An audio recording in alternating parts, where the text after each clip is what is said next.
Good evening, everyone. Thank you for attending the Board of Education meeting. Today is March 6th, 2024. We're going to go ahead and get started. We do have a need for a closed executive session. I'll entertain a motion. I move that the board on March 6, 2024 go into closed executive session for a strategy session to discuss collective bargaining. Second. All right, we have a first and a second. We'll go ahead and vote. We'll start with Board Member Anderson and Precinct 3. Ashley Anderson, yes.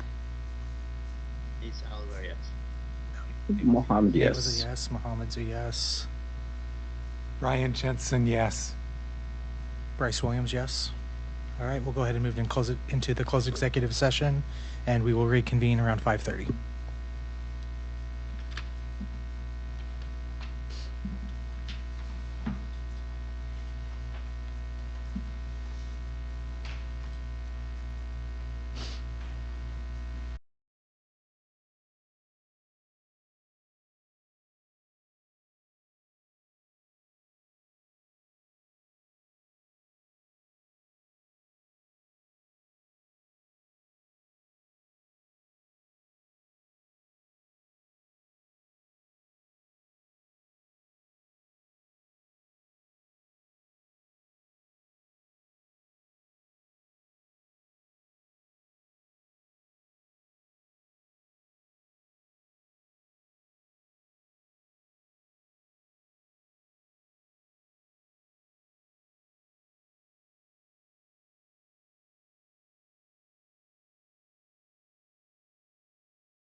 amazing trip. I have a couple notes, sorry. I was like explaining how this trip was amazing beyond words because it was like one of the first times I got to see my peers in a new light. Because usually in the classroom, you can kind of see, especially after COVID, teachers kind of like, I don't want to say begging, but like just getting some information out of their students. And I think this trip like allowed me and my peers to really think outside the box and think in a way that, of course, Salt Lake City School District has offered so much to us. But I feel like having a program like Close Up and just having the donors that we had, we were able to get a type of different immersement in our learning, especially about Black culture. Atlanta is such a rich city, culturally and diverse and historically. So the fact that we were able to experience those types of key components and learn it or integrate it into what we're learning in our textbooks, it was like amazing. And I think visiting like Morehouse, a historical Black college, it was honestly like, I don't even have the words for it, because being able to see Black excellence in a different light and shine that way was just, it was so touching, especially. And I just think like programs like this, the ultimate goal is for us students to reach our full potential. That's the goal of schooling, to prepare you and reach your full goal. So I think programs like this can help you or help students who don't always have those access get to like where they want to be, because this is a trip like I'll remember in my education life and like move forward on. So, yeah. My name is Leon Kretcher. I'm a senior at West. For me, the trip really was really important and stood out to me a lot because I think it gave me opportunities to like be like firsthand, and like it gave like, I'd say, like a new perspective of the history that we learn in school every day. It's like it was another step. It like it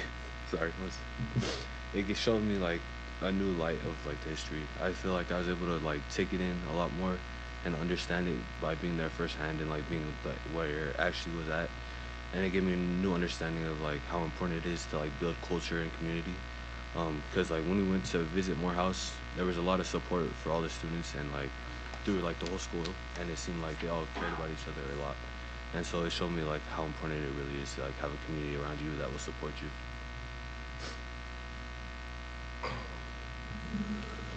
Shoot. All right. I'm Philip Ladois. I'm a junior. And I will say this trip was, I think, eye-opening to me because I guess in Utah, in classes, you know, especially me, I'm like probably only like the Black kid in the class and stuff. And being out in like Morehouse and stuff was great because I was around my people and I didn't feel like, I guess, singled out. You know, it was more like a community. And I think Morehouse is my favorite trip, of course. You know, I want to go there now. You see, I got the I got the sweater on, yeah. So it was great. Like, I've been to Georgia before, but I didn't go to Atlanta. And when I went to Atlanta, even like first landing, I was just like, wow, like I already love this place, you know, like I'm around my people and stuff. Not saying I don't love Utah. I love Utah, of course. I was born here, but I think Atlanta like was just touching to me because I never been around my people.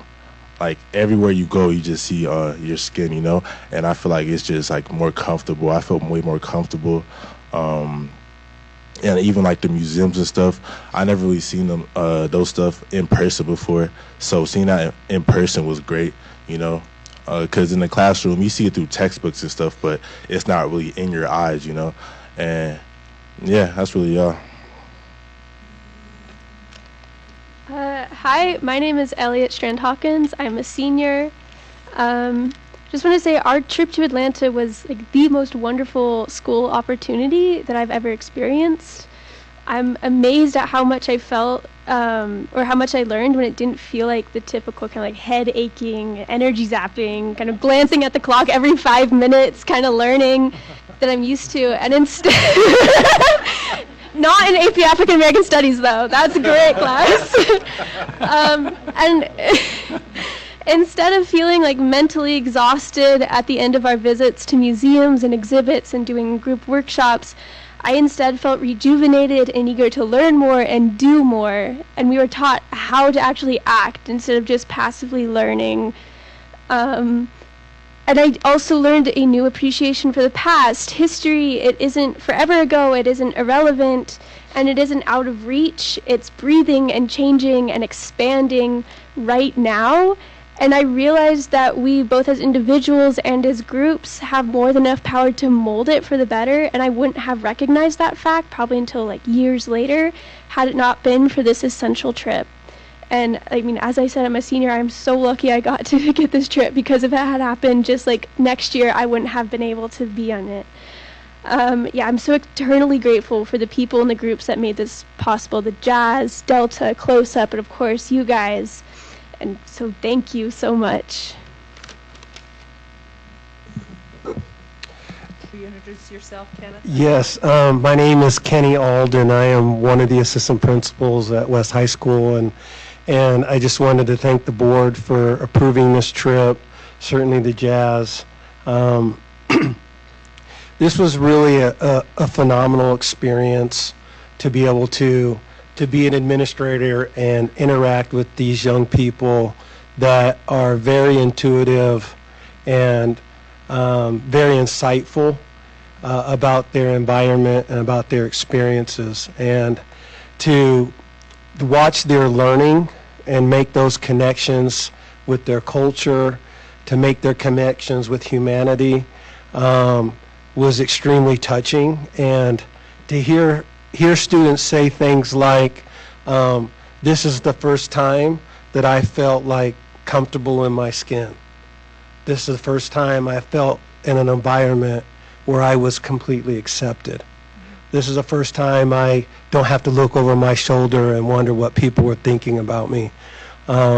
It just was extremely powerful to see these young people have this experience and to learn so much that you don't really learn in a textbook. It was funny when we landed in Atlanta, some of the kids were like, there's a lot of black people in this airport, right? I ain't seen this many black people in the airport. And I'm like, yeah, in the South, black people travel, it's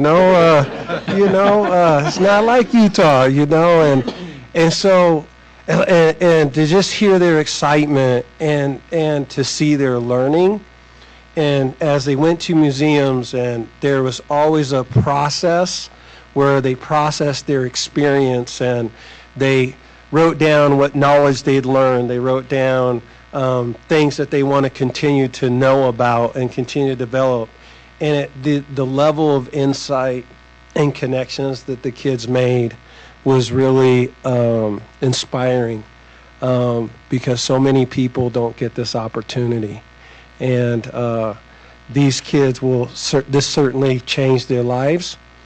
To listen to them all talk at the end, what was the thing that most impacted you? And some of them, it was going to the Humanities Museum, where human rights and learning about human rights. Some of them were going to Morehouse College, where they just welcomed our kids with just open arms, and to be able to see these kids in these adults in shirts and ties, and it's an all-boys school, and so many things that you just don't think about when you go to a college. And they're calling these students over to say, hey, tell the kids what you do and what you do here at Morehouse. And it just was really powerful for these young kids. We want to thank our principal. Jared really did a phenomenal job making this happen for this group of kids, and we'd be remiss to not thank him, because he's a shaker and a mover, and he just connected all the people and made it happen. So thank you so much. Hopefully this is something that can continue, because these are the moments in these kids' life that will change the trajectory. So many of these kids learn that I can have an impact even in high school. I can build community within my high school. And that's such an important piece of their learning and being part of Salt Lake School District. So thank you. Thank you for being here. Want to see if any board members have any questions or comments. I just had one thing. If people are watching the meeting and they want to know how to follow the BSU. I follow you on Instagram, for instance. So what are the best ways for people listening, students who might be going to West or teachers at another place who might want to advise a BSU? How do they follow on social media or at West what you're working on? On Instagram, we are. However, I follow you on Instagram, so I know that's one way, but maybe there's another way. So if you're a student who's at West currently, the best way to get information about us is our Instagram, which is BSU_WHS, or go to 403, which is Miss Aldridge's room. And if you're not a student at West and you're just kind of like interested in what we're doing, our best is just our Instagram. We have like an amazing team that helps integrate, like, get the information out there. Board Member Bade. Thank you, everyone. Well, pardon my voice here a little bit. First of all, I just want to say I'm so proud of you, students, for everything you're doing out there. As a black father with black kids, words are not enough to express to you what it's like and how much work it takes, you know, for our black students to be involved, you know, in so many things in our state. Because especially we are only representing about 2% of the whole state, you know, about 67,000, you know, African Americans, blacks, and so here in the state of Utah out of 3.5 million. We are few, but quality few for sure. And I just want to say, you know, keep up the great work.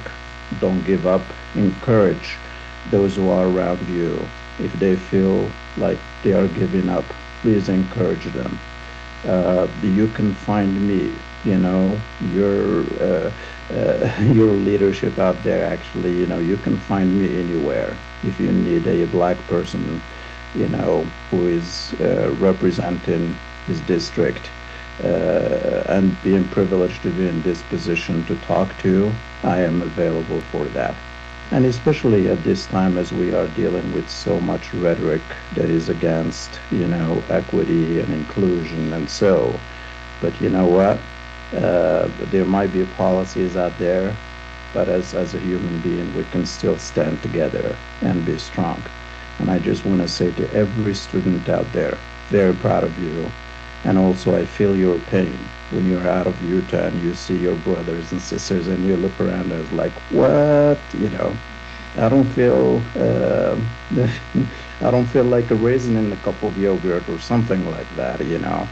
It is just so amazing. And I'm so proud of you all. Thank you. Thank you. Anyone else? Yeah, Board Member Jensen. Well, I just wish that the whole class could have gone, and I hope there's a way that the other 7 have been able to experience in some way what you experienced, that you had a way for them to zoom in, or I don't know, see what you were doing. And I'm sure you've come back and given them an in-depth review of all you experienced. Thank you. Thank you. And if we get the opportunity again, we'll add Spelman College Yes. to the tour. Exactly. Yes, Sounds let's do that. They actually brought Spelman girls over Oh, to to meet with Morehouse? our girls. All right, Yeah, good. so it was okay. so it was actually really nice that they got to actually hear the girls from Spelman tell us how great and how much better Spelman is. It was I've heard it was that, too. nice. No, I'm just teasing. Thank you. Thank you so much. Thank you for coming. Thank you for taking time out this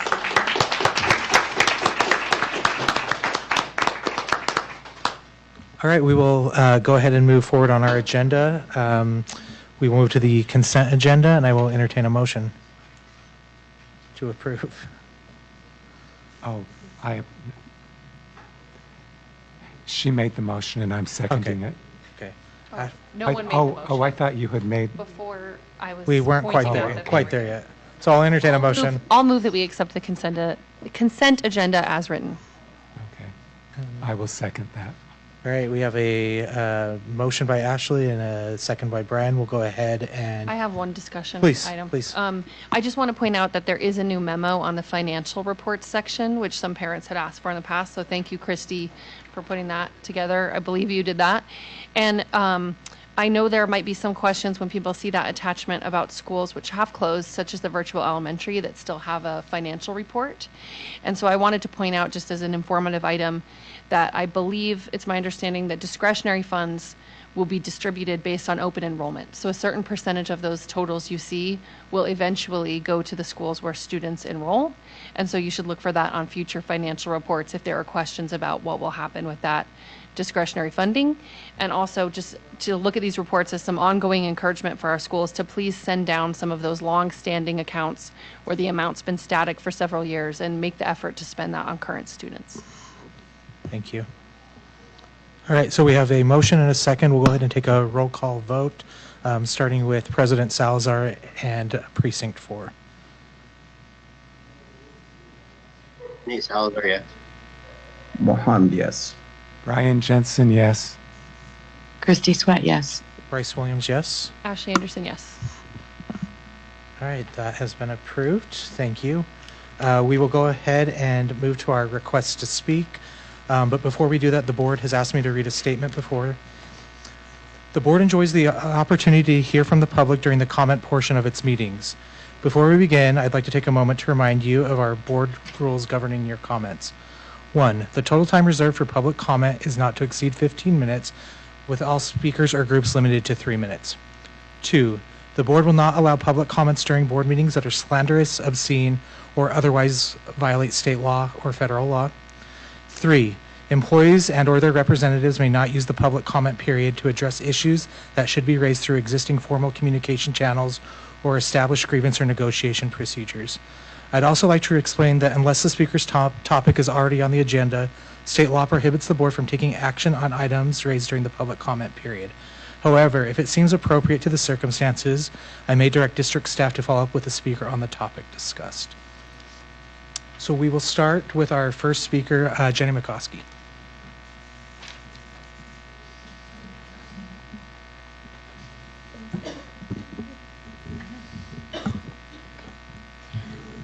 Okay. I want to thank you for committing to changing how teachers were allotted to neighborhoods and district programs so that their programs and their populations will be considered separately in the future.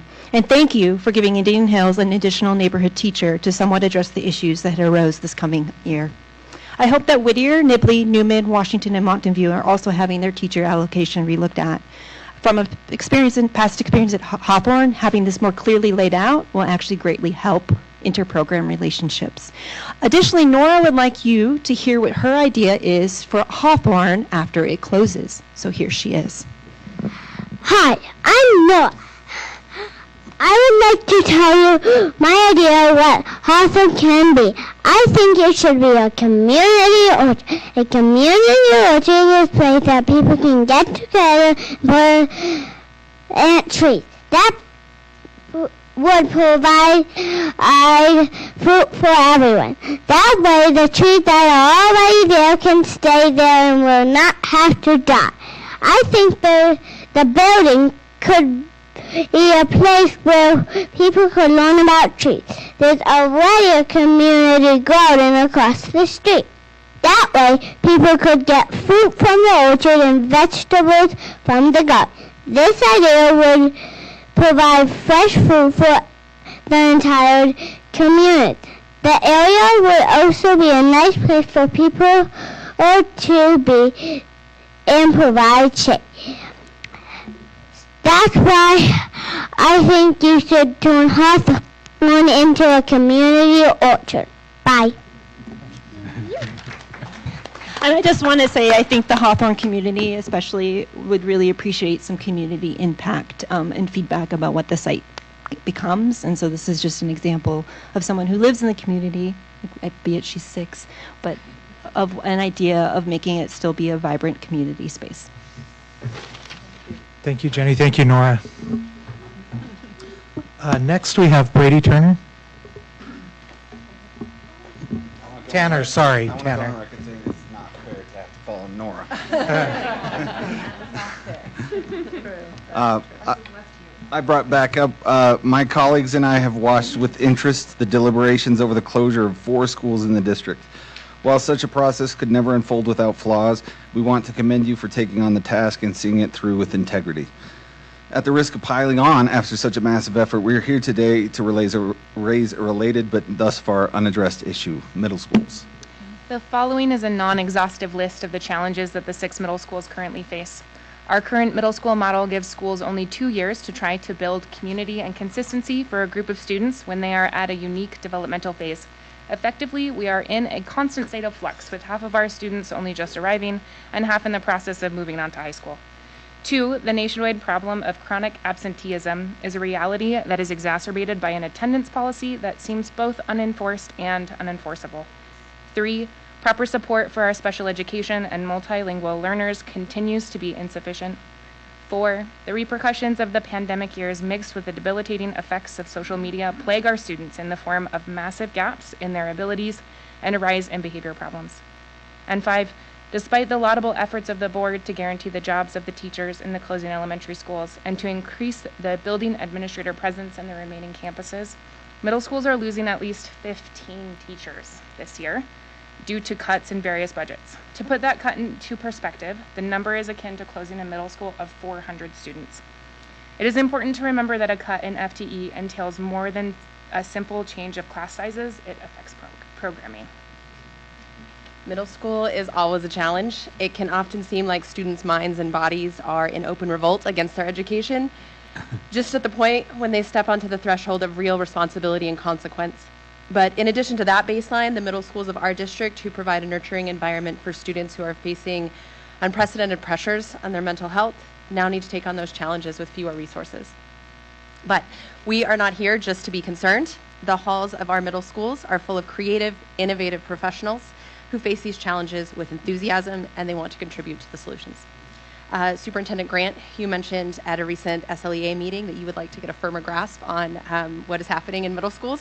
And we are here to propose a one-day middle school summit in which small delegations of teachers, families, administrators from each of the middle schools in the district could meet, voice concerns, and importantly, propose solutions before the end of the school year.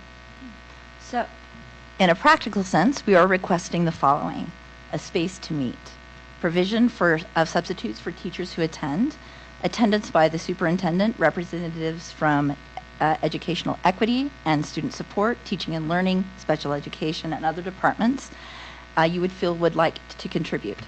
We have put together a potential summit scope document for you to consider. Many of the solutions we are seeking are possible with our current resources. Let's collaborate to transform middle school into the launching pad for lifelong learning that it should be. Thank you. Thank you. Thank you.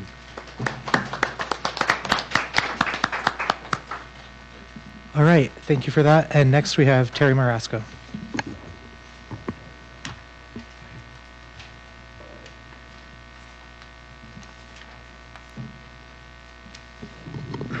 I'm, excuse me, I have a bit of a cold. Terry Marasco. I live on the west side over in Jordan Meadows. I've been a substitute teacher in the system and 3 others for almost 4 years, and doing some research, which I've sent to some of you, and Bryce has seen it. So my biggest headache is cell phones in a classroom. And to be honest with you, it's pretty much out of control. So these kids, and it's not because I'm a sub, because I also have 3 education degrees. And I used to teach before cell phones, which was much easier back then, tell me. Anyway, so here we are. Kid comes in, I give the rule, no cells, I write it on the board. The teacher before me allowed cell phones, but a substitute has the right to certain standards in a class. Next thing is, but my teacher next door lets me use a cell phone, and it goes on and on and on. The cell phones are a major distraction. There are technology advantages of using technology. I was an internet consultant during the boom years of the internet.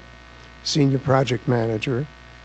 We invented the internet back in 1995, so to speak. But it's really been a non-educational environment. Now, one of the districts I worked in was the APA, American Preparatory Academy. They don't allow cell phones and very few Chromebooks, etc. The kids were absolutely focused. And yes, there were some problems in a classroom, typically, as we all do. But in fact, the instruction got across, etc. I've read, and you can, all kinds of research on this. And the latest is that cell phones cause more bullying, etc. So as you consider this, and I understand you have some report coming out maybe in April, I think President Salazar told me. But I mean, I could go on for hours about this, but I'm telling you that I'm not seeing it as an educator. I'm not seeing it right now in schools. I'm not for not having a kid bring a cell phone to school. There was an idea where there would be a patch or something where they put it in when they walk in the classroom. They can always use that. Now, there's another side of this, the parents. I had one kid tell me, my mother had to text me because she put the wrong sandwich in my sandwich box. And how do you respond? I mean, really? I said to him, really? So, I mean, it's funny, but it isn't funny. So the parents are part of this problem. Anyway, that's my opinion. I'd be glad to come back anytime and talk more. Thank you. Thank you, Terry. All right, we are going to our report section. But before we do so, I did want to make one note. We have a public hearing on the student fee schedule that is time certain at 7:15. So if we are in the middle of a presentation during that time, we will pause and come back to that presentation. But first is the, thank you. First is the debt service fund budget. Alan, I believe that's you.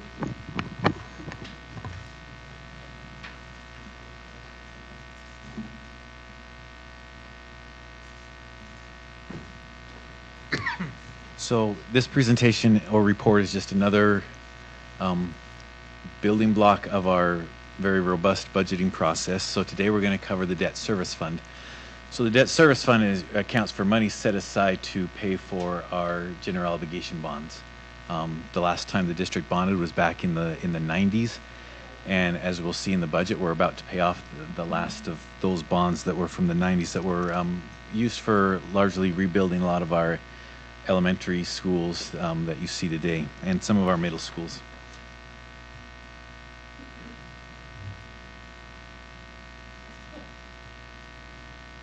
Right. It's a little small here, but what we have here is what the budget's going to be proposed to be. Now, the budget for the debt service fund, again, is predicated solely on what are our debt service payments. So we have in the 24-25 budget $2.1 million of bond principal and some $85,000 worth of interest and some paying agent fees. Oh, and you can see that's the last payment we have on our outstanding debt. We have talked about potential bonding for a rebuild of high schools. If that's a bond that passes and we proceed with that, you'll see all those zeros start to fill out with numbers as we continue that process. This is just a historical line graph of the bond payments. You can see there in the blue is the revenue. So when we develop our property tax rates, the rate for the debt service fund is a rate that we estimate will generate enough money to pay the debt service for the year. So that's why, and then the orange there is the expenditure. So you can see they're very closely aligned because that's how the rate is developed. And then that gray line is fund balance, so that's kind of what's left over. In the event that we don't issue any new bonds and that fund balance there is left over, it will be transferred over to the capital fund, whatever's left in the debt service fund.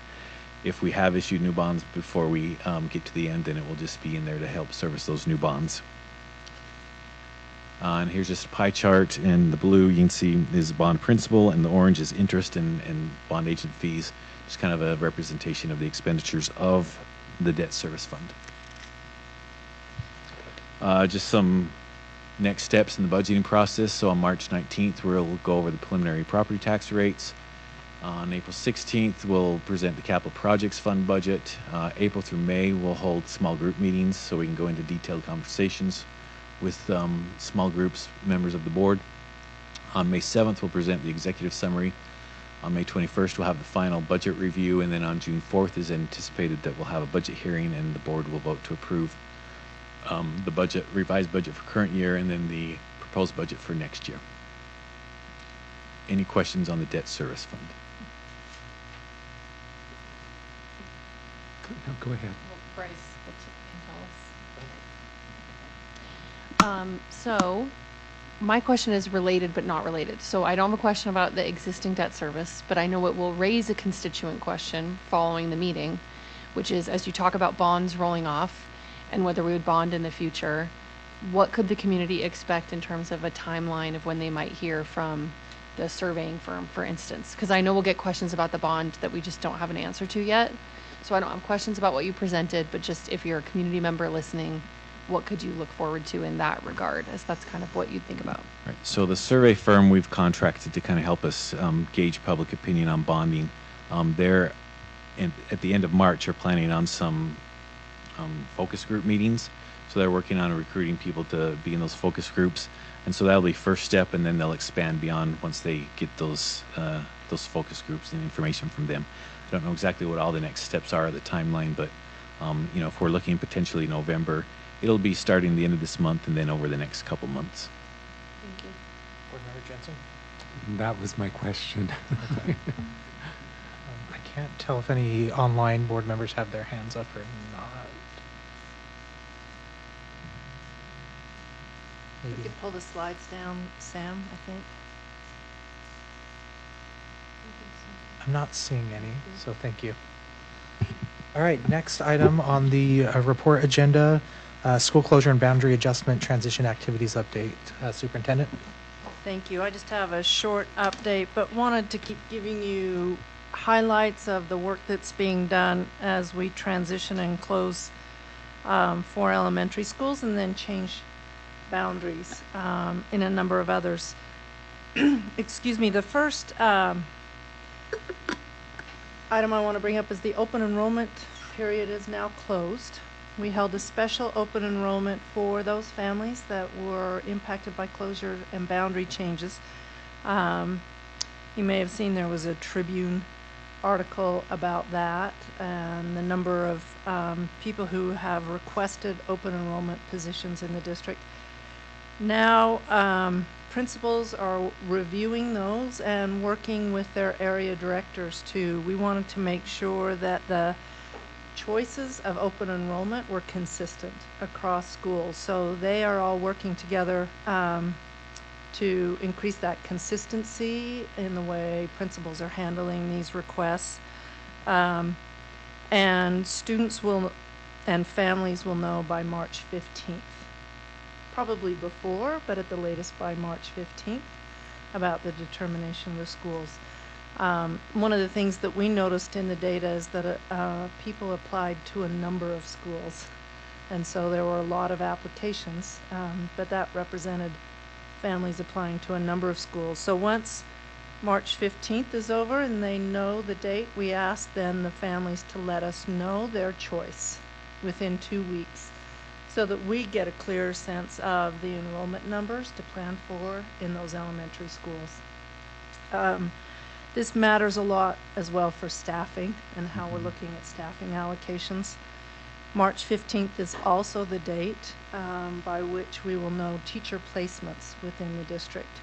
So with those openings that are still there in the district and any teachers who may be in reserve because some schools have closed, those placements will all be determined by March 15th as well. So we continue to look at staffing allocations in April, and then we do again, of course, in October when we get the October 1 count. So that is all unfolding over the next couple of weeks. I wanted to also let you know that Brian Connolly, who is helping still lead this transition work, he met with city leaders about safe walking routes. So met with the city safety coordinator and the crossing guard coordinator, representatives of Safe UT, as well as our transportation director, Kenneth Martinez, and to go over the process and what needed to be done to make sure principals could then choose with their communities the safe walking routes.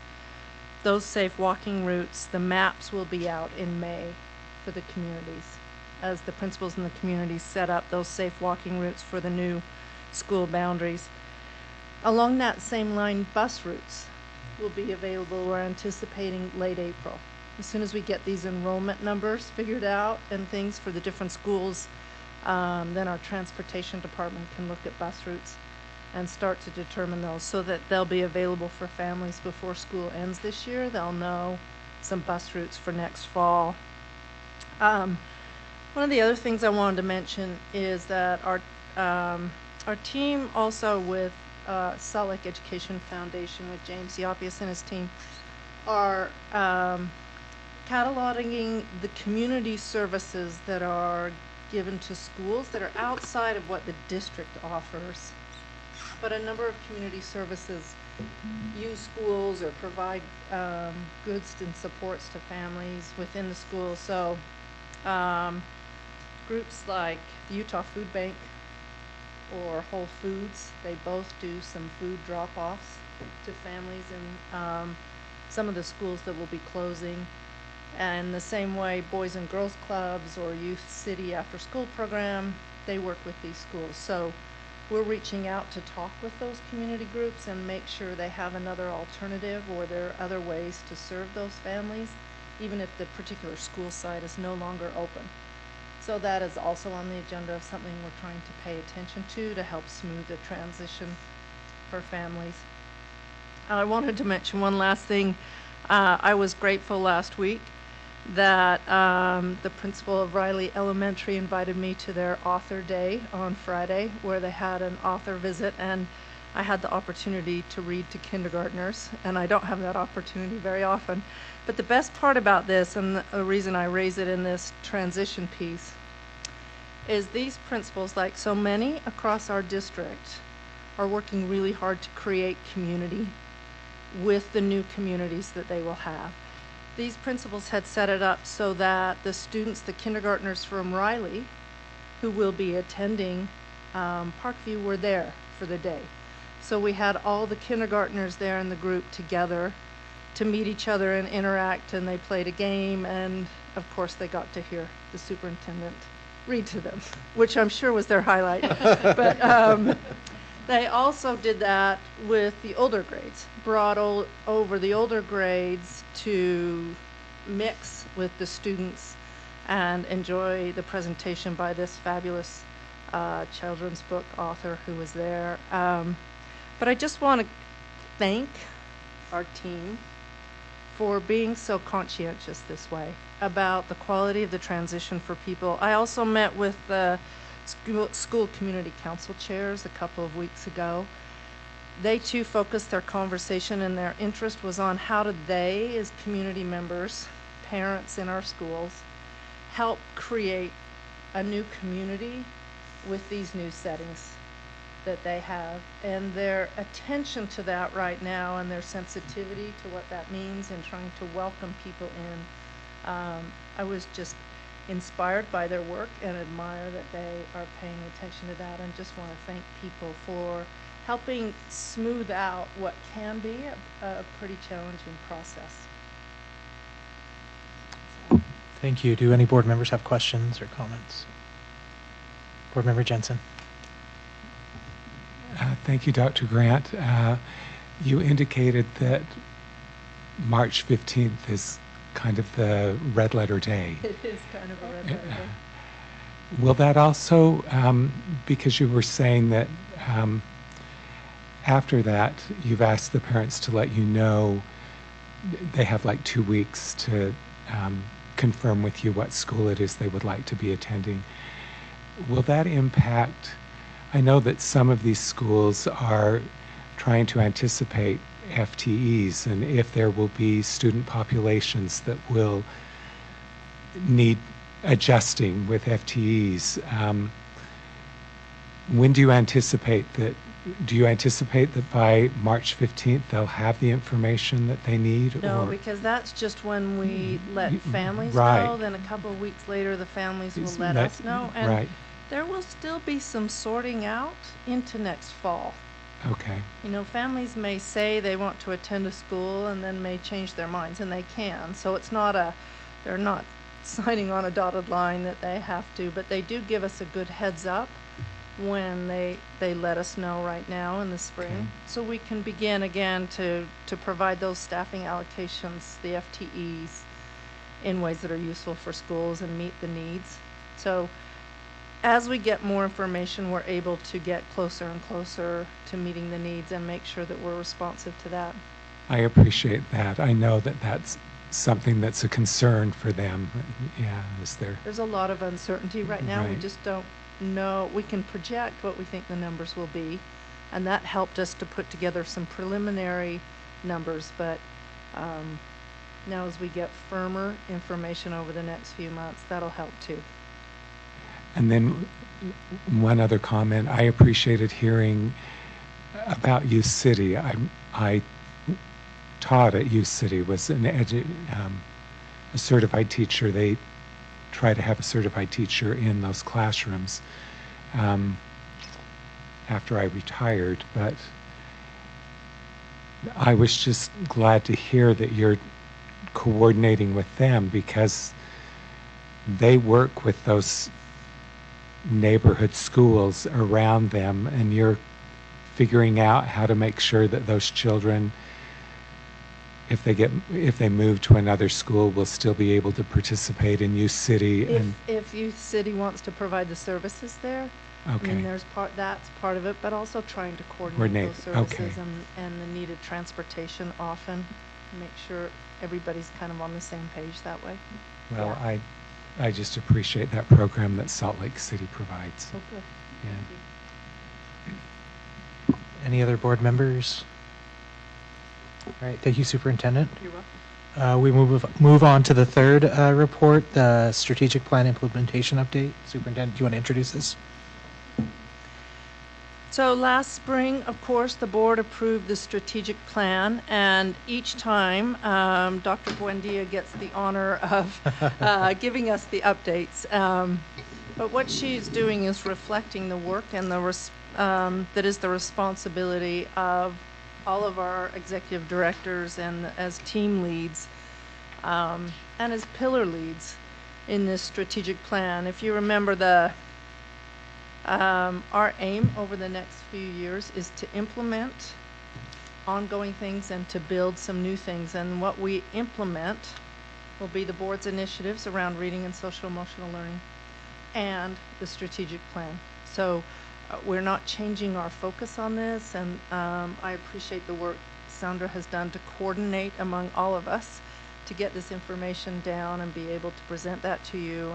And she provided a report ahead of time rather than doing a PowerPoint. Wanted to do it a little differently this time to give you the information in a clearer way. Thank you. So hopefully you had an opportunity to peruse through all the lovely pages. We figured 33 pages versus 53 PowerPoint slides might be a little more appetizing.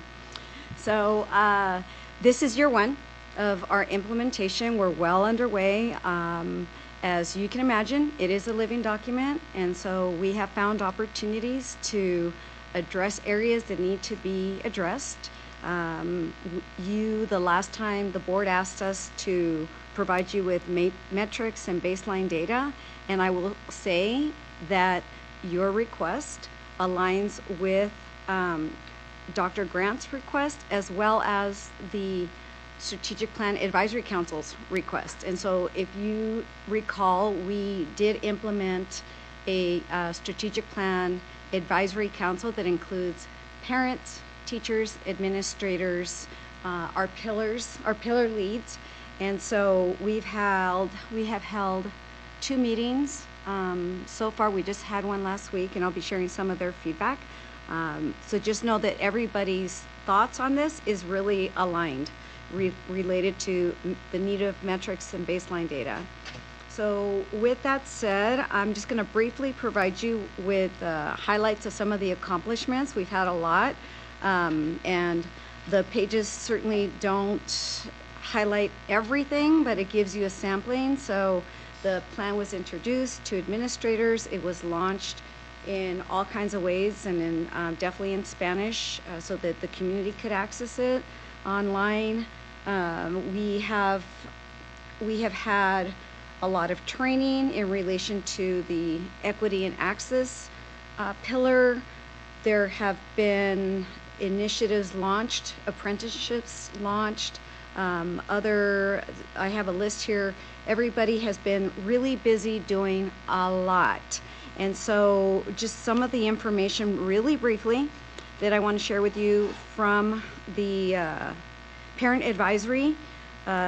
They basically are saying the strategic plan needs goals that need to be reasonable and achievable. I would say we all agree, you know. We need baseline data, and I let them know that it's coming, and that you've asked for that as well.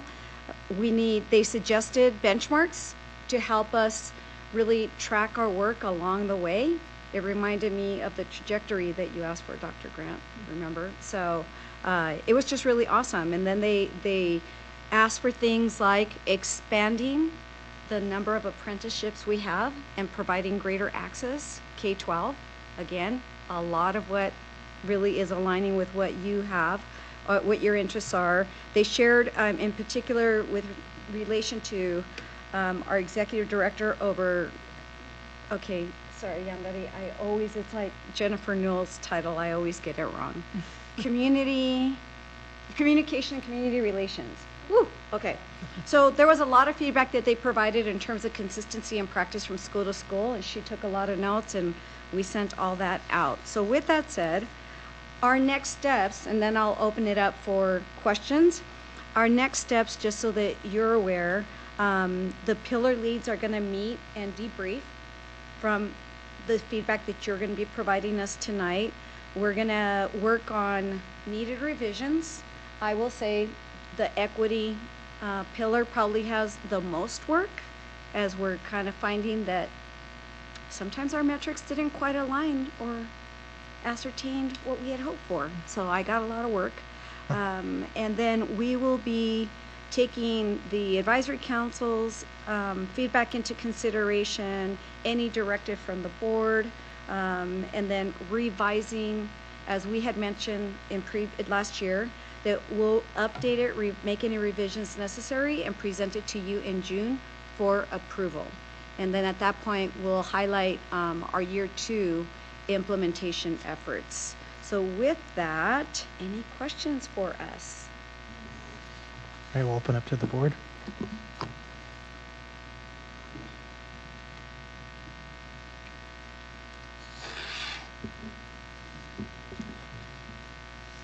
Well, one of the questions that I had, this is on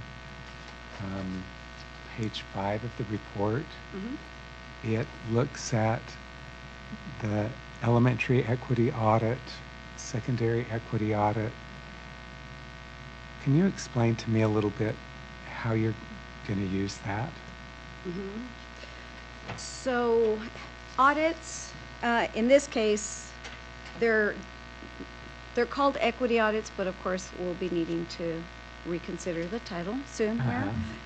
They're intended to use a critical lens and look at all of the data we have available. So not just academic data, but discipline data, attendance data, students who are identified in special education, students who are identified in advanced courses and pathways. And it's really to take a look to check on ourselves in terms of procedures and practices, and to see if there's anything really that is enhancing or obstructing access for any particular group. And so you're really taking, because if we just look at an aggregate level, of course, it might look really great. Everybody's doing great on the SEL survey, for example.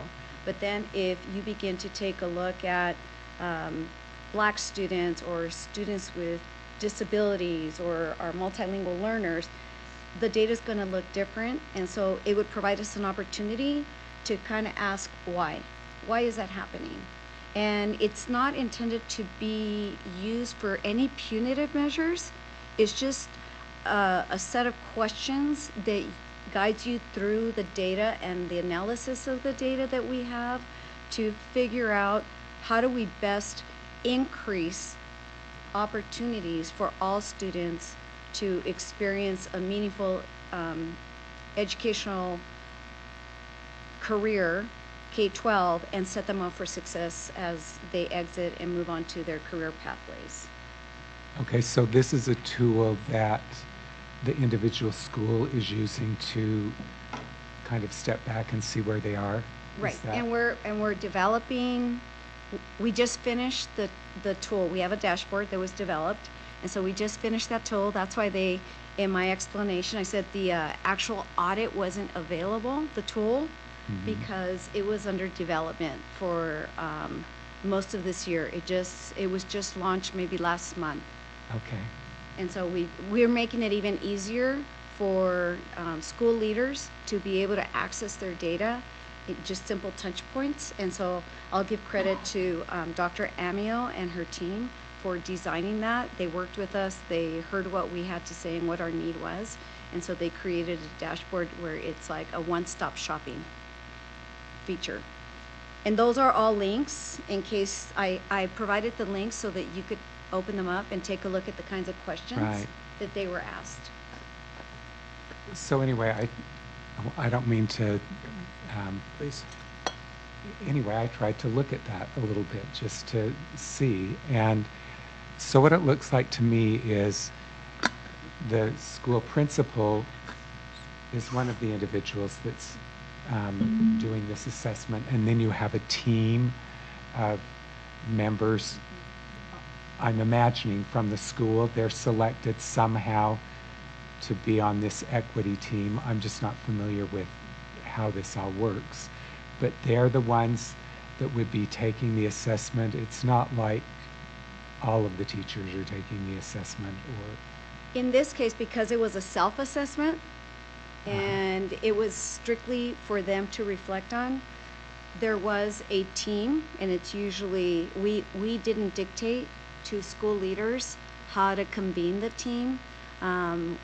Hopefully, and aside from asking them to make sure that there were key voices involved as much as possible, and so teacher voices for sure. And so they were asked to conduct a self-assessment as a team and share their results with the faculty. And so it was much more global because we wanted to have them have their toes touch the water, if you will, you know, dip your toes in the water, because the larger, the harder, and it's relatively hard. If you're not used to interpreting data, if you're not a data geek, like unfortunately or fortunately a lot of us are in this room, love data, then it's a scary thing for people. And so we want to ease them into it and help everybody, especially teachers, feel like it's a non-judgmental way to interrogate systems, our practice, and take a look at what is it. For a lot of us, we go into practices just because we're indoctrinated into past practice and we continue that past practice. And a lot of times past practice doesn't serve the current student populations that we're serving. And so this allows them the opportunity to kind of take a look at practice and see if it's actually meeting the needs of the current population that they're serving. Does that make better sense? Yeah, I'm glad to hear that. Yeah. I guess one of the things that led me to this is I think there are lots of different perspectives as people look at this, and so I think that it's valuable to ensure that you're getting perspectives from across the board, because some teachers view things differently, administrators may view things differently, and I'm glad to hear that you're trying to have it be that all of the voices are heard. And we're providing guiding questions. Yeah, So I mean, full disclosure, and the guiding questions that you see here in the links are they're a little softer because it's going to a broader group. And so the self-assessment was a little more in-depth. So the guiding questions to guide them through the actual data dive are questions such as, and you'll be all familiar with these, what patterns are emerging? What do you see? Why do you think that is? And it's just those kinds of guiding questions. And what is it that we're doing to support student success, or what practices are there that's inhibiting? And so really trying to stay away from being judgmental, especially, and I mentioned earlier, when I first came into the position, to use the word equity audit, which in fact it's really more of an opportunity audit, measuring, trying to identify what kind of opportunities students have. Oh my gosh, it was like using profanity. People had such a visceral reaction to it. And it's because their experience has been having it be used as a punitive tool to consequence them.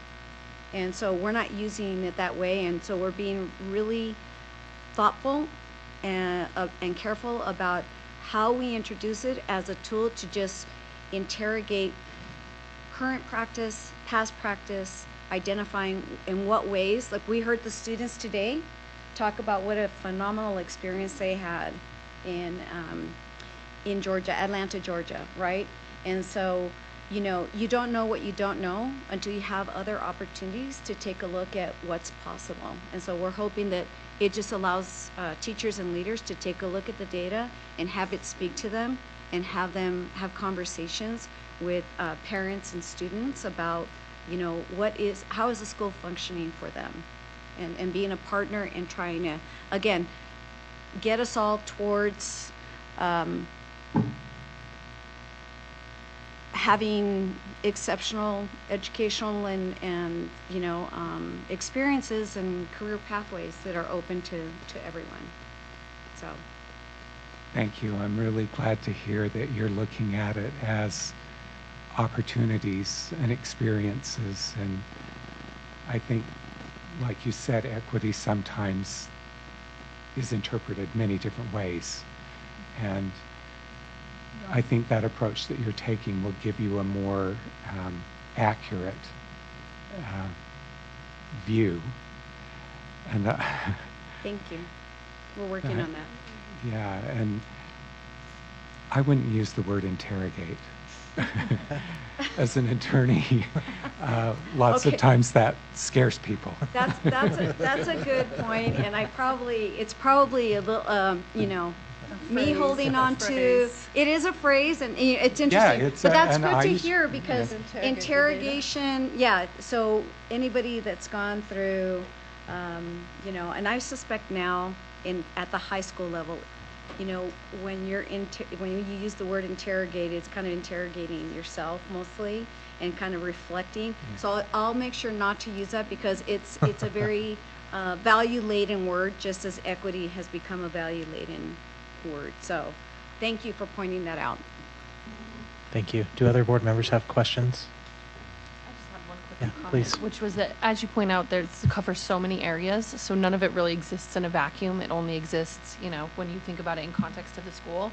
So not as a question, but a suggestion that I've mentioned to others moving forward would be thinking about, as we receive reports in the future, linking them back to the strategic plan. So like I'm looking at all the sections on SEL and MTSS and thinking how some of that information would benefit the study session, or knowing that information we heard about in a study session was collected as part of the strategic plan.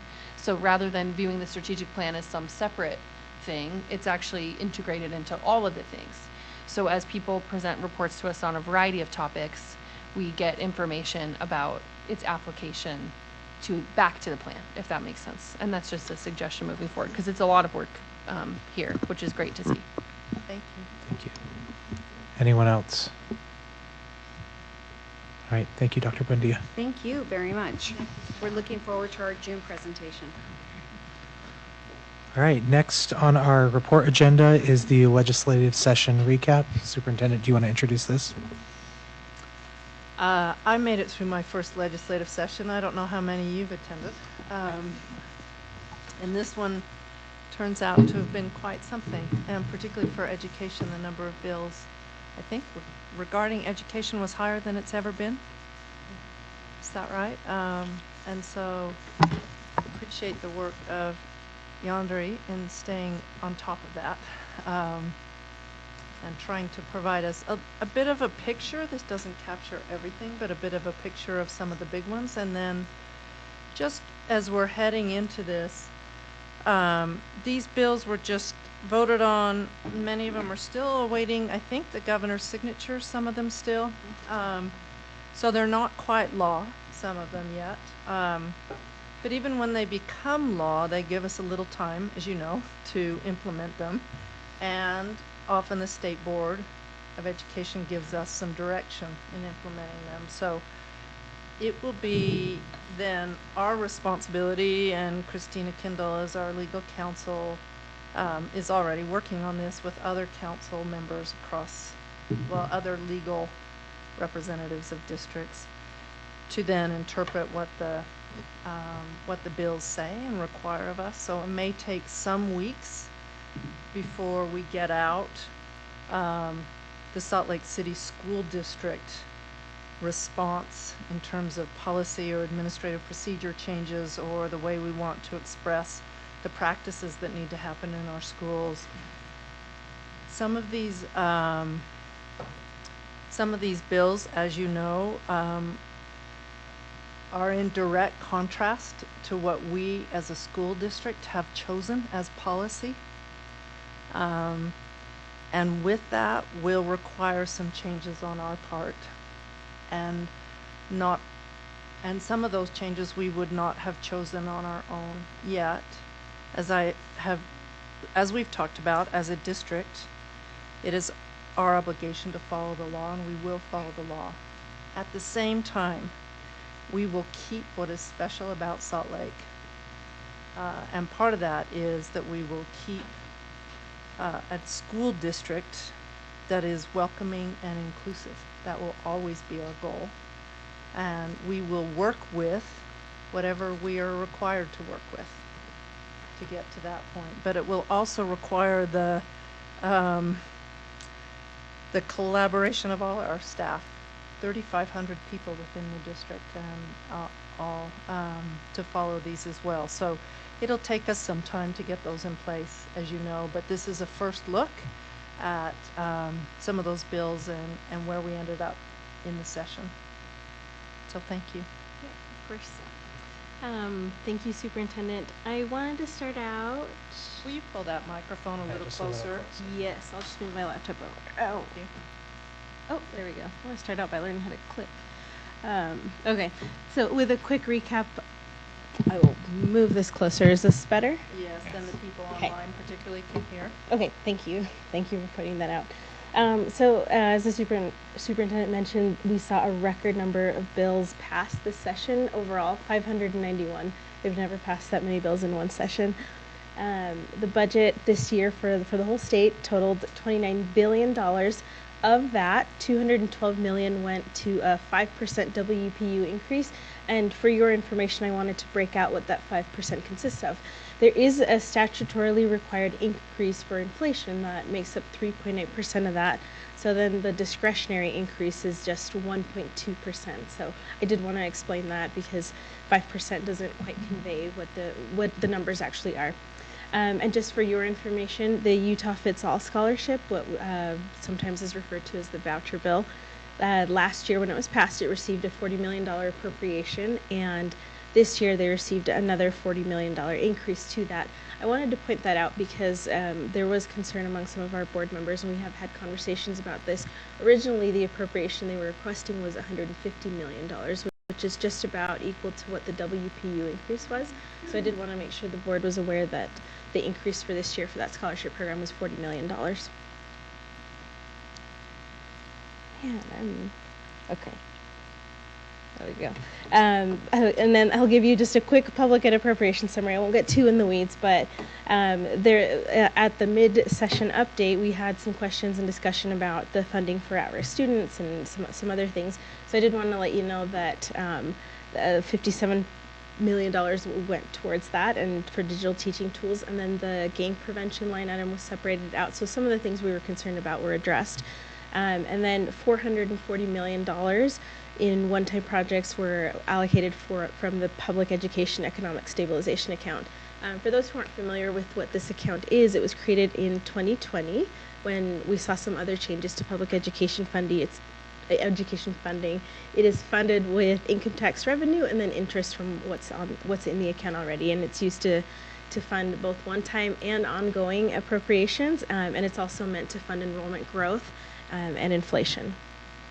And we saw a lot of requests for money out of that fund this year.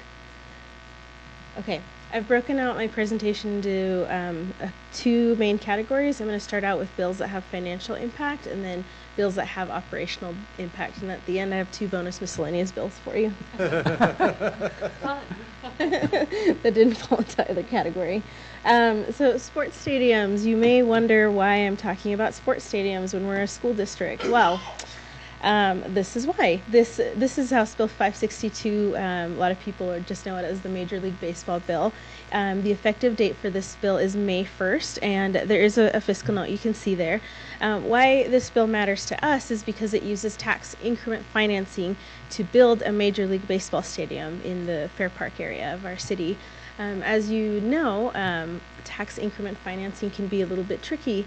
The school district tends to be the largest shareholder of those tax increment dollars in any of these arrangements, and so we stand to be impacted in that way due to this bill. Some good news is if you're a fan of hockey and also a fan of public education, this bill, Senate Bill 272, is not funded through tax increment financing or TIF. Rather, the city has the option to raise sales tax by 0.5 percentage point.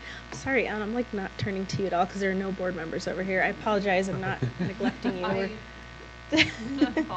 Okay. But I did want to point out that the funding mechanism is different for this bill as opposed to the Major League Baseball bill. There we go. Bonds. Okay. This bill has an effective date of May 1st, and what is critical to note about this bill is that it's going to require a little bit of a different process for notice and for public hearings when we're issuing lease revenue bonds that are over $100,000, and then it places a cap of 10 million, glasses off. It places a cap of 200 million on combined bonds that you can issue, and essentially this is just another tool that uses tax increment financing. I think that because this doesn't use tax increment financing. The so lease revenue bonds would be it's another way that a district can incur debt without a bond election. So they just kind of put some parameters around, if it's over 10 million, you have to go through a public hearing process. So it really, I think that last bullet point is maybe left over from something else, or it's irrelevant. We did edit and had an issue with my laptop dying that Sam fixed, so thank you, Helen, for clarifying that. These next two do deal with tax increment financing, and I want to give a shout out to Board Member Anderson for her dedication to advocating for school districts with regards to this topic. Because of her efforts, we were able to make some changes that are positive for school districts. These bills both deal with affordable housing and goals that we share with other leaders in our state. But I'll explain a little bit more individually. So Senate Bill 208, Housing and Transit Reinvestment Zone Amendments, HTRZs, sometimes known as haters by some folks. This has an effective date of May 1st, 2024, and it changes the current HTRZ law. So for those who aren't familiar, in these arrangements, some compare them to other community reinvestment type arrangements, and in the CRAs, a school district does have the option to opt out. So a project can go forth without us opting in, and then we wouldn't be impacted with losing any of our tax increment. Alan, feel free to flag anything that you want to add here. With the HTRZs, school districts do not have the option to opt out. So while these goals are really important, we want to make sure there's affordable housing in our city. We want to make sure that there are opportunities for transit, et cetera. We don't have that option to participate. And again, school districts tend to be the majority stakeholders of that tax increment, or at least the largest shareholders. So the changes that we saw, in the HTRZ committee, there will be one additional member appointed by the Senate President, one appointed by the Speaker of the House, and again, this is one of the things we were able to negotiate, an additional member from the affected school district. We did ask the sponsors for proportional representation. So for Salt Lake, if 39% of the increment is ours, let us have 39% of the vote on the committee. This is what we were able to get this year, but we do have a commitment from them to continue to work with us over interim and in future sessions on continuing to shape these policies. The second bill in this category, Senate Bill 268, and apologies, you'll see some bills have a fiscal note, others don't. If you don't see a fiscal note, it means the bill had a $0 fiscal note. So I've only noted it where there is a fiscal note. This bill has a goal of providing affordable housing. The idea is to build homes that are affordable for more Utahns to be able to purchase their first home. Again, a really great goal, but question Board Member Anderson posed to some of our legislative leaders is, should this be coming at the expense of our school children? What this bill does is uses the HTRZ committee to approve any new areas for this first home investment zone. Okay. Another bill with financial impact is House Bill 221, stipends for future educators. The bill has an effective date of July 1st, and what it does is it provides a $6,000 about-ish stipend for student teachers during the semester in which they are student teaching, and that program will be administered by the State Board of Education. It's a pilot program, so it does have just a one-time fiscal note, a one-time allocation, $8.4 million from the stabilization account, and it's going to end on July 1st, 2028. Okay, school fees amendments. Recently we had one of our hearings, or a presentation on school fees. Tonight we'll have one of the hearings for school fees in our district. This bill has an effective date of May 1st, but the changes will not go into effect until the 2025-26 school year. In the meantime, we will be working on some changes and preparing for this legislation to impact us in that 25-26 school year. What it does is it limits the fees that schools can charge to students, and knowing the impact that that will have on our schools, the legislature allocated $35 million in one-time money from the stabilization account to offset those losses for 2 years. What's unique about this bill is we've seen this bill come up for at least 4 or 5 sessions, but there's never been a fiscal note attached. So to have even a 2-year fiscal note there is a big deal. Okay, now for some bills with operational impact. As the superintendent mentioned, there are some bills that are going to require a lot of planning and strategic thinking on our part. And I'm going to talk first about 2 bills that were passed and signed earlier in the session. That means that the governor has already signed them, so they've gone into effect or are on their way to going into effect. The first one is House Bill 257. The long name for it is Sex-Based Designations for Privacy, Anti-Bullying, and Women's Opportunities. The effective date for this bill is upon the governor's signature, but the enforcement piece won't begin until May 1st. There is a $20,000 one-time fiscal note to help with enforcing the enforcement piece of it. And the bill, the short version, it requires transgender students to use bathrooms and lockers that match their sex assigned at birth, or rather all students. It also restricts access to changing rooms in government or owned facilities for people of all ages in the state of Utah. And as the superintendent said, we are still working through the policy implications for our district and working in collaboration with others, looking for guidance from the state board as we figure out how to navigate these changes that need to come to our district. But again, our focus will be on remaining a welcoming and safe place for everybody, for our students, for our staff, and for their families when they're in our buildings, even as we work to comply with the law. The next bill is House Bill 261, Equal Opportunity Initiatives. The effective date for this bill is July 1st of this year. Has a fiscal note again for that enforcement and tracking piece. And what this bill does is it reframes diversity, equity, and inclusion initiatives and programs. It does that for Utah's 8 public colleges and universities, as well for schools in the K-12 public education system and any government entity. And it prohibits us from engaging in differential treatment or giving preference based on race or gender. For higher education, it requires DEI programs to shift their focus to being more generally student success centers or support centers that are open to all students.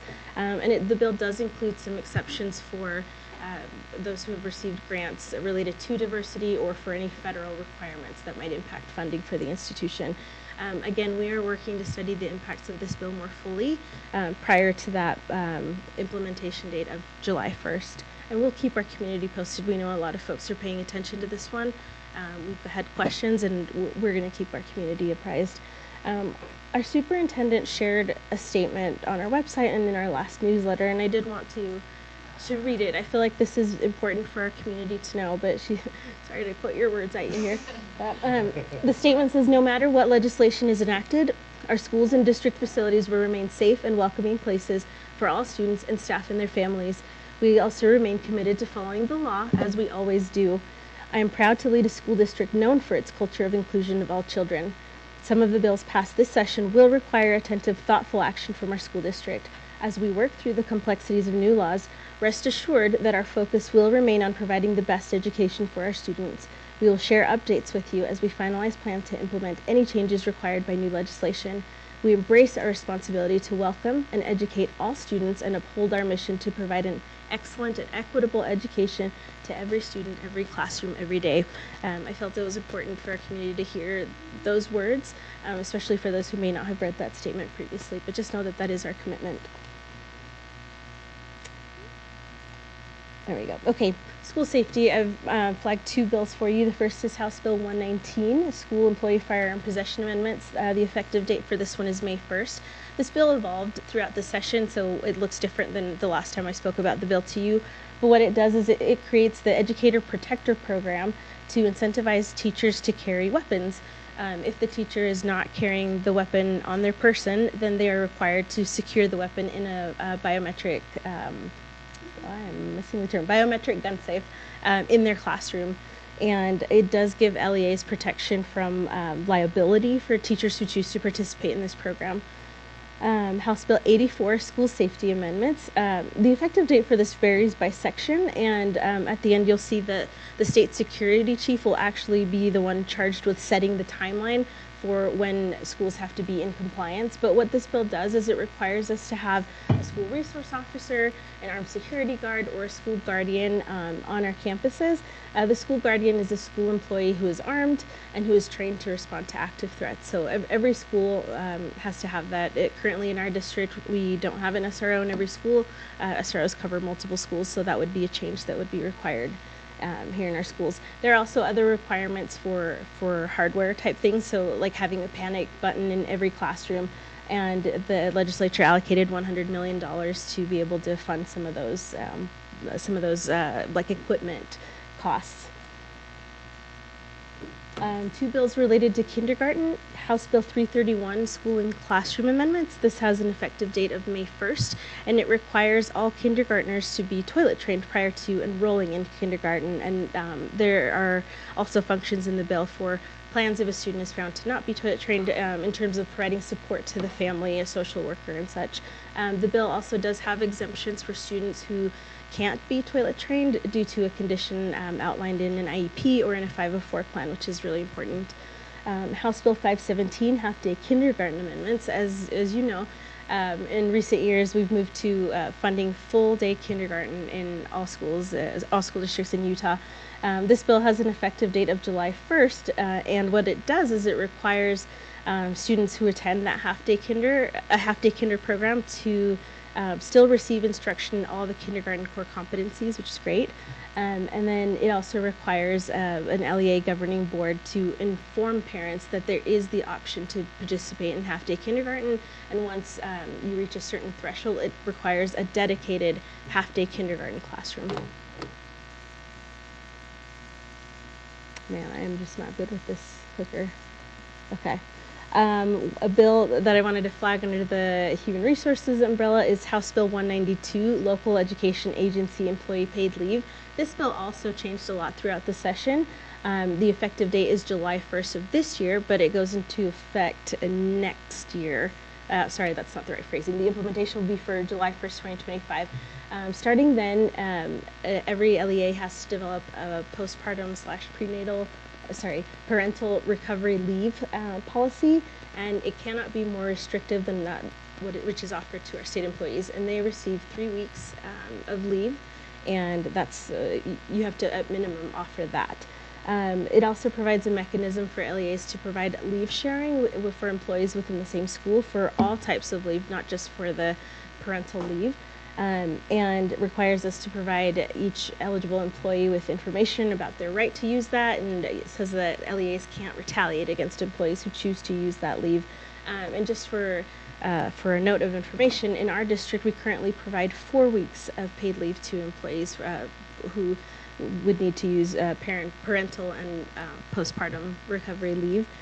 So we are above that 3-week threshold at the moment. 2 bills related to school closures and boundary changes. Senate Bill 225, School District Boundary Amendments. This has an effective date of May 1st. It requires, and this is an interesting one, it requires school districts like ours that serve residents of a single municipality to initiate boundary adjustment proceedings when the boundaries of the municipality change. So, if the city were to annex additional land, then we would then move into a boundary change process to make sure we're mirroring those boundaries. House Bill 341, School Closure Amendments. This is one that we were able to get some changes to. The effective date for this one is May 1st, and the most impactful requirement is that in addition to using the usual means of communications to notify families that the board has voted to close a school or change a school boundary, we also are now required to mail something through the United States Postal Service to every family. Student communications and surveys. Senate Bill 92, I believe it's actually still the same as when I presented to you mid-session. This has an effective date of May 1st, so before the school year ends. LEAs have to provide non-electronic access to communication about school activities and events unless a school provides every student with an electronic device that can receive those notifications. So again, unless schools are providing those devices, we have to go back to paper notices, non-electronic notices for these things. House Bill 182, Student Survey Amendments. This goes into effect on July 1st of this year. It requires parental consent for non-academic surveys. It prohibits us from offering a reward or consequence for students who choose to not take one of these non-academic surveys. And it allows LEAs to opt out of certain state surveys without risking their funding, which is a change. Under Curriculum and Instruction, this is an impactful bill, House Bill 29, Sensitive Materials Review. It requires a book to be removed from the shelves of all schools in the state if 3 school districts or 2 school districts and 5 charter schools determine that the book contains objective sensitive material. Once that threshold is met, the state board can choose to hold a hearing within 60 days to overturn that, at which point the book would not have to be removed from all shelves, but the LEAs that determined that should be removed can then still choose to remove it from the shelves in spite of what the state board may rule.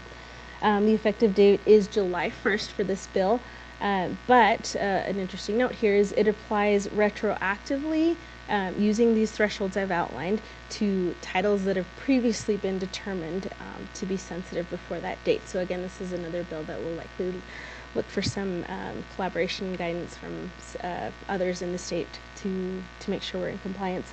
It does also allow local school board members to challenge books. An earlier version of the bill gave that ability to all elective officials representing an LEA, but now it's limited to just local school board members. For House Bill 493, concurrent enrollment amendments, the implementation date for this one is May 1st. And the bill says that if a student wants to take an online concurrent enrollment course, but that isn't offered through the institution with which their LEA normally partners, they can choose to take that course through another eligible institution. And an eligible institution is defined as a degree-granting institution of higher education or a technical college within the state of Utah, our system of higher ed. Now for our 2 miscellaneous bills. House Bill 11 also has changed since I last spoke with you about this bill. Water efficient landscaping requirements. I wanted to, again, just shout out my colleague Isaac Astle for flagging concerns with this bill.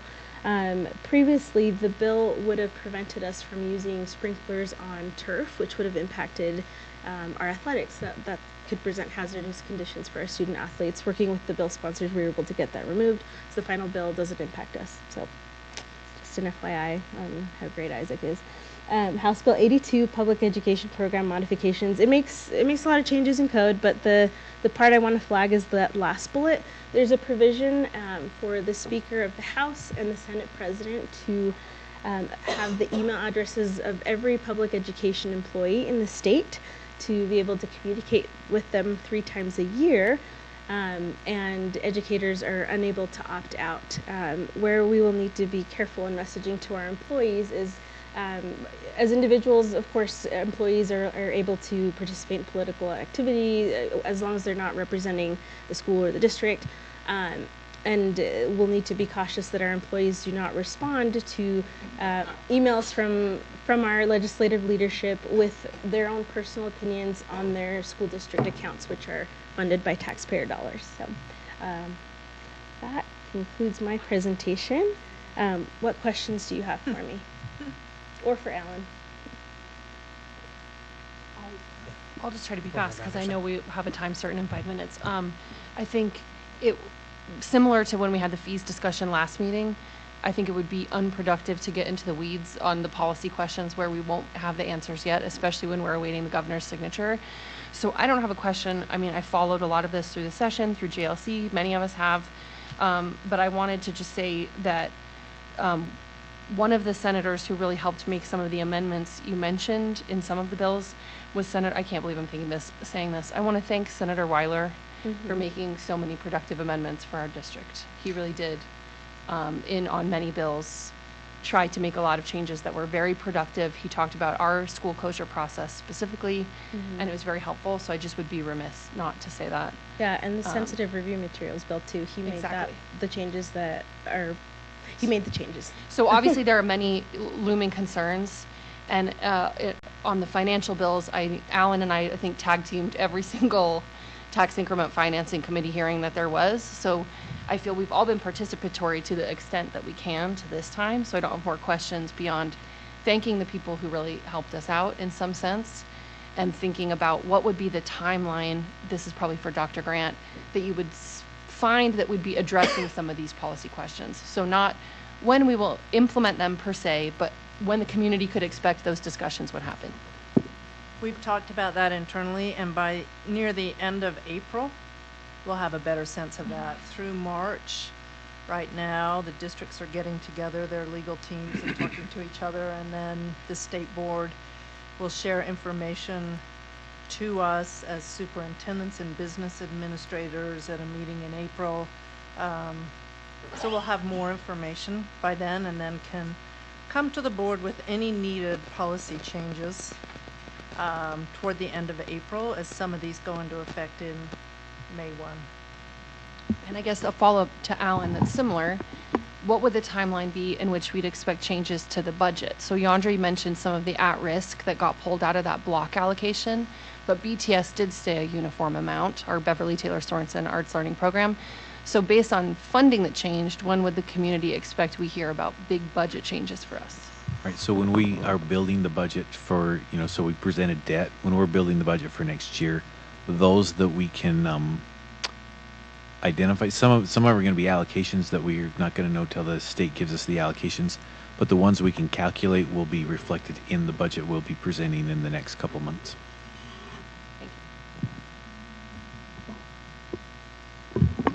Any other questions? We're about 90 seconds away from our time certain hearing, so. Sam, do we have anybody online there?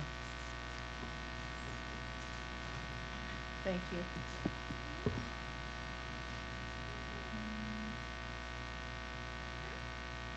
Thank you. Thank you, Andre. Thank you for Thank your you. efforts up there, too. Yes. I have to give a little shout out to the board as well for being so attentive, for attending the joint legislative committee meetings, of the superintendents and school board members, and working through that and spending so much time each week attending to this, and also joining us on the Hill for our day at the Capitol. It was just very impressive to stay on top of all of this and to step in and give our opinion on a lot of those bills. So hats off to you all. Thank you. Thank you. We'll wait until it's officially 7:15. It's about 45 seconds, so, and then we'll open up the hearing. Motion to saunter. By the time we vote on that, it'll be time. So. You just always wanted to say that, huh? It's real. What is that from again? The legislature, they do that when they are doing their deeds. Doing their deeds. Motion to saunter. It's not a recess, it's a light recess.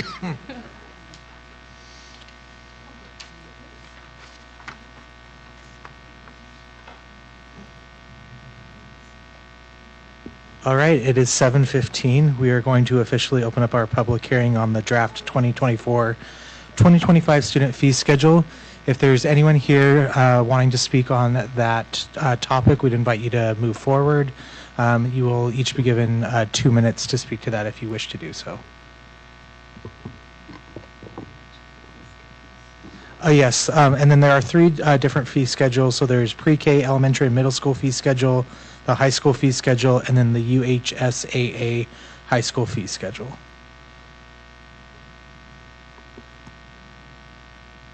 I'm not seeing any, so we can officially close the public hearing on the draft 2024-2025 student fee schedule. Thank you. All right, we will now move to our discussion agenda, which is we have one item, the annual training for the 24-25 land trust plans. Superintendent, do you want to introduce this? Sure, please come up. We have Lisa Young, one of our area directors, and Tracy Van de Vetter, another area director, who are going to be presenting to us on this. Thank you for putting this together for us, too. We wish it was about Atlanta travel, but instead it is about rules and regulations around land trust. We'll try to keep it light and exciting. Is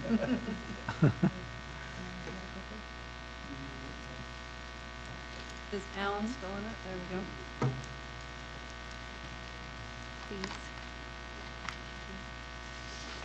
So thank you for this opportunity. Can you pull that mic close so people online can hear?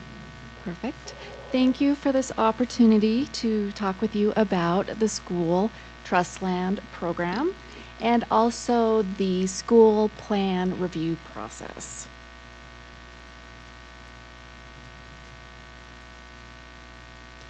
We are here for 3 different reasons: to provide the annual board required training on the land trust program, and to review the responsibilities of school boards and SCCs, our school community councils, within the land trust program, and to share the process for the plan review of not only the school land trust plans, but also the school improvement plans.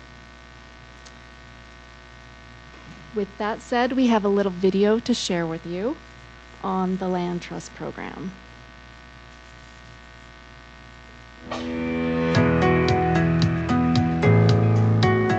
Several of the state's most important public institutions are beneficiaries of permanent trusts, totaling over $3.2 billion. As part of Utah's 1894 Enabling Act, Congress granted millions of acres of land, called trust lands, to our state. constitutional provisions require that revenue generated from business activity on trust lands be invested, and earnings from those investments be distributed to 12 specific beneficiaries, including public and higher education, teaching colleges, health and human services, and other state institutions. These endowments are made possible by Utah's School and Institutional Trust Land System, a group of 4 self-funded agencies that share fiduciary responsibilities for trust lands management, trust funds investment, distribution, and beneficiary protection and advocacy.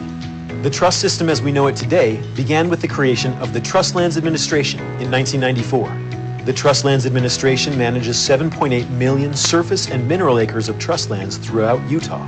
The administration generates revenue for the beneficiaries through energy development, real estate planning, and surface resource use. Before the creation of the Trust Lands Administration, the permanent funds totaled about $50 million. Since then, the funds have grown dramatically to over $3.2 billion today. Except for the administration's nominal operating costs, all other revenue generated from trust lands goes directly into the permanent trust funds. The School and Institutional Trust Funds Office, also known as SITFO, manages and invests these funds. Distributions from the permanent trusts administered by SITFO totaled over $107 million in fiscal year 2023. Utah Public Schools are the largest beneficiary and receive approximately 95% of the annual distributions. The School Children's Trust Office, under the Utah State Board of Education, manages the annual distributions that go to schools. Every school has a council that determines its greatest academic needs, and upon approval from its local school board, land trust funds are used to help meet those needs. To enhance the protection and growth of the trust system, the Land Trust Protection and Advocacy Office represents and protects the beneficiaries' interests, provides trust system oversight, and educates the public about these significant endowments. Some important initiatives going on in the trust system right now include a new Trust Lands Administration website with an exciting social media campaign, added emphasis on legislative outreach and communications with beneficiaries, and bills in Congress supporting an extensive land exchange with the federal government, which, if passed, will bring hundreds of millions of dollars to the beneficiaries. Also, look for a proposed constitutional amendment on your ballot in 2024 addressing land trust distributions. The proposed amendment will ensure better distribution practices for public education beneficiaries today and in the future. The trust system in Utah is widely known as one of, if not the best, managed trust land systems in the United States.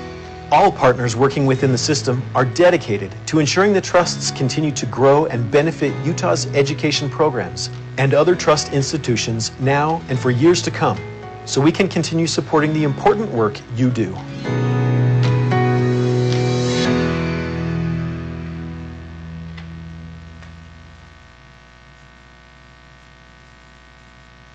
So since 1894, right, Utah has set aside these lands to help fund those various groups, schools being one of those. And exciting in that process that they take 10% of that allotment to give to all schools that receive a base amount, and then the remaining 90% is distributed based on the enrollment of that various LEAs out there. And that results in $2,914,800, which is an increase of $65,158 from the previous years. So that is kind of exciting and one reason to celebrate, I guess, inflation moving forward. Let's talk a little bit about some of the requirements. By the way, this training counts as your annual required land trust training that the boards are expected to have. And as we look at the school community council members, there are some expectations we want to share with you about the selection of that. So there are 3 really important roles on the council.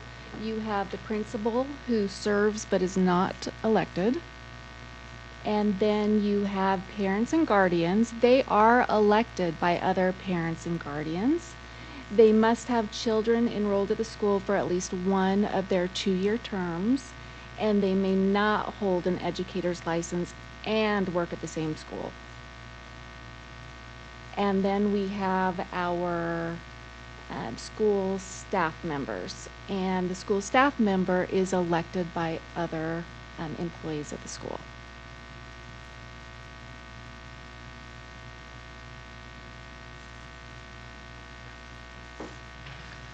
What are the responsibilities of our councils? There are 3 main buckets.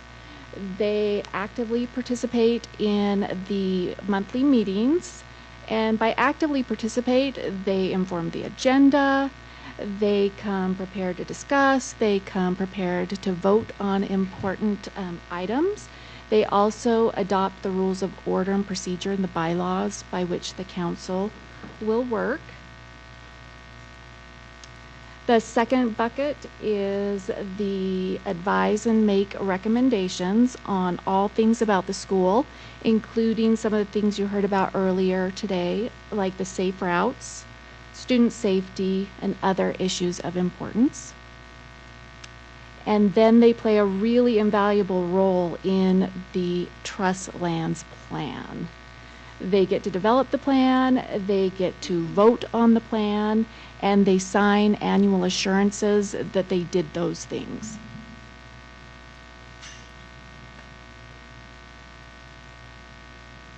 So there is a recommended timeline for the work of the councils that USBE staff created to guide our work. In August and September, they start with a fall election if they haven't held the election in the prior spring. They also hold their first meeting in that time period, and that meeting is packed. There's orientation, there's scheduling of training, they collect the contact information for the members, they set the meeting schedule, they go over other requirements like the website information, rules of order, and they elect a chair and a vice chair. Before October 20th, the council is obligated to do very specific things, and that's to make sure that they've submitted assurances, that they have reviewed the current plan that's rolling into that year. There's a requirement for them to review the Teacher and Student Success Act plan. That is synonymous with our SIP, our School Improvement Plan. So when you see that term throughout our presentation, it means our SIP, our School Improvement Plan. And then they make sure that the website is up to date, ready to go for the new school year. In November, December, it's recommended they discuss the school safety and digital citizenship requirements and reports, and they give input on the PBIS positive behavior plan at the school. January and February are very busy months. It is when they submit the final report from the previous year's plan. So you probably remember just a little bit ago, you had a summary of those final reports. They also meet together to do a middle of the year review of the current plan that's in place. So they have great conversations about academic data. They look at how the plan is being implemented, how it's working. They start to have those conversations for looking forward into how well do we want this work to continue into the next year. And they continue to make recommendation on that larger school improvement plan. During that time, they also can start thinking about plan amendments for the current year. Last meeting, you approved one of those amendments. It does come to you. In May, they are preparing to report on the current school year's plan implementation. We hope they're having lots of celebrations about their success, and they conduct their spring elections if they don't conduct those in the fall. So that is the shape of the council's work across the year. And now it's time to talk about the responsibilities of the board, but before I do so, for any of the families that are listening, we want to just make sure that they realize they are welcomed, and we celebrate when those families are willing to come and be part of our community councils. It's so essential that we have them be just contributing members of that decision-making process. As we look at the board's responsibilities for this process, and Just a reminder that we're trying to consolidate all the different plans that are out there for our schools. And so that's our Land Trust, our TSSA, our Teacher Student Success Act, as well as our School Improvement Plan, all into kind of one fell swoop, if you will. And that's also legislatively encouraged that we try to minimize the paperwork. And in that process, we, as a board, need to create a policy for effective seating and operation of the council, so providing some guidelines that way for our schools in that selection of their councils and following through with the council responsibilities, including things like conflict of interest, possible exemptions, academic priorities, and again, tying it in with that TSS or Teacher Student Success Plan. And we want to make sure we have given them enough support to be effective as well, giving them the information they need to be successful and know the responsibilities and provide training for them, which we do in the fall. In the winter, the board is expected to collect the School Land Trust final report, really, and make sure that it's submitted, then review and approve it. And that's the final report that would be from the previous year. And then in the spring, which we're just jumping into now, is collecting that new plan that's going to be in place for the following year. Just to let you know that that plan will be coming in a package that's our school improvement plan all together, and it will be reviewed and approved and updated no later than May 15th. Consider and improve the School Land Trust plans for the coming year, looking at the amendments like you had last month, and then making sure that we look at those final reports that they cycle through. All right, so what is the big picture of a plan review for School Land Trust? There's a few important pieces. The process for reviewing the plan is local boards' opportunity to see the plans and make assurances that they contain these very specific things. So you can see the plans need goals that are academic and student-centered. They need an action plan that is specific. They need expenditures that are tied to specific action steps. They need measurements that will actually help councils decide if those goals have been met, and the plan needs to be clear and specific.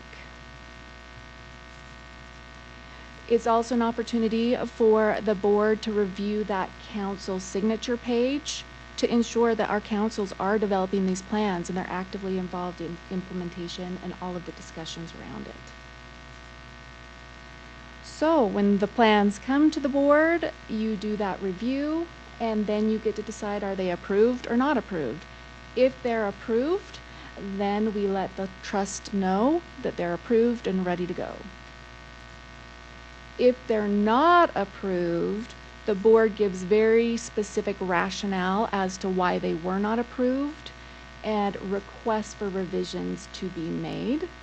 If those are small revisions, the school and the council can make them. If they're large, then they make them through a more formal process.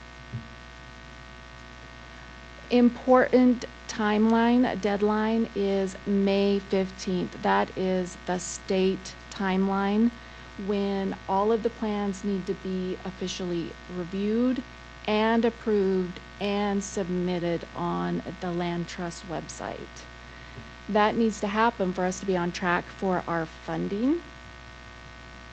As part of that funding process, then district staff does a few of their own assurances, primarily that you all received your annual training and that the principal assurance forms have been submitted. What is on those forms? Quite a few things.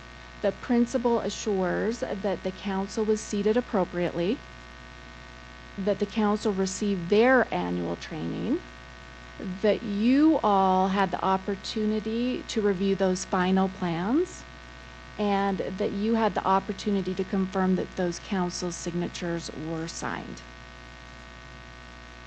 Very, very important reminder. District or board cannot require a council or a school to spend their land trust funds in a specific way. That is up to the school and the council to decide. We do ask them to use the overall board priorities and the teacher and student success plan, the school improvement plan, and the framework that was created by the board for the TSSA to guide them. So as we look through the process then, this is really where the rubber meets the road. And in this process for you to go through and approve these plans that are coming your way, let's talk about that. Just so you know, ahead of time, we're trying to do our best to make sure they come to you approvable. So we are asking and working with the schools to make sure that those plans are ready for you, and each of the area directors are working closely with those schools to make sure that they have met the expectations that need to be there. 3 key dates that you may want to note.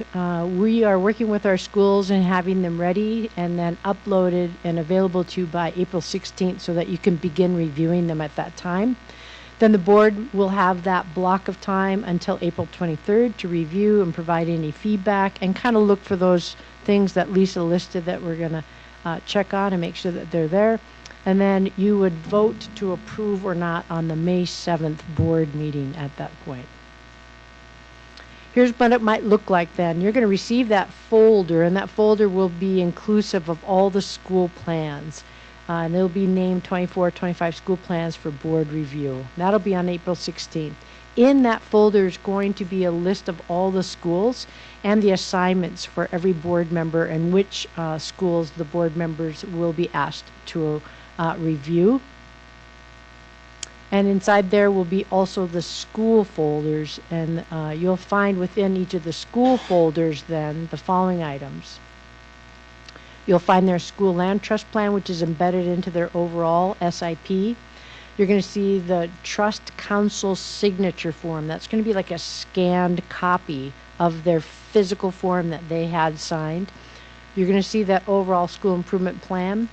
That includes the board priorities. You'll see the completed stakeholder planning team list, which is kind of the top section of that school improvement plan, just to let you know who they reached out to get feedback. And you're going to see review forms inside of each folder, 1 form for each of the 2 board members that are going to be reviewing. So 2 members for each school plan. This is the top of the review plan so that you can see the name of the school, who it was reviewed by, and then those are the minimum expectations that the Land Trust Group has for us to make sure that these are in place. These are our assurances, those items. So we're asking that you look for those pieces. Again, like with the council signature form, there'll be a scan sheet in there. You're just going to make sure that that's included and has the signatures down. But it goes all the way through the list that Lisa's already shared with you, including the plan is clear and specific. And then there's room for you to be able to make some comments, and then what, if any, recommendations. If you feel that there is a need for recommendations, you could add that there. The bottom part of this form looks like this, and this is for the remainder of the school improvement plan. And it has all the same materials that we've got for the land trust plan, plus a couple of changes there. And that would be the very top one.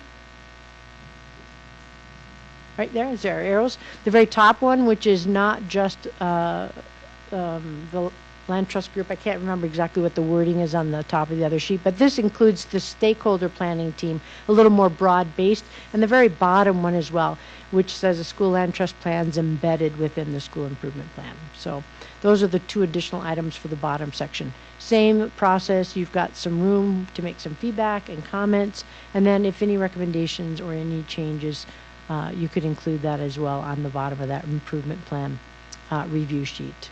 So we'll end with these just reminders again that these are our 3 big dates coming up. We'll be getting these materials for you and into all of those folders. Share that folder with you so that you could begin looking at that on April 16th. You'll look then through those materials and have the feedback due by the 23rd of April. We'll take any of the feedback that you've given us. If there are some changes that you want to have, we'll make those changes with those school leaders and then making sure that they meet the expectations that you have clarified in that feedback. And then the vote would take place by May 17th so that we would have those approved, and then we would get busy on uploading them because they're due by May 15th to the state. And that concludes the exciting non-Atlanta trip presentation.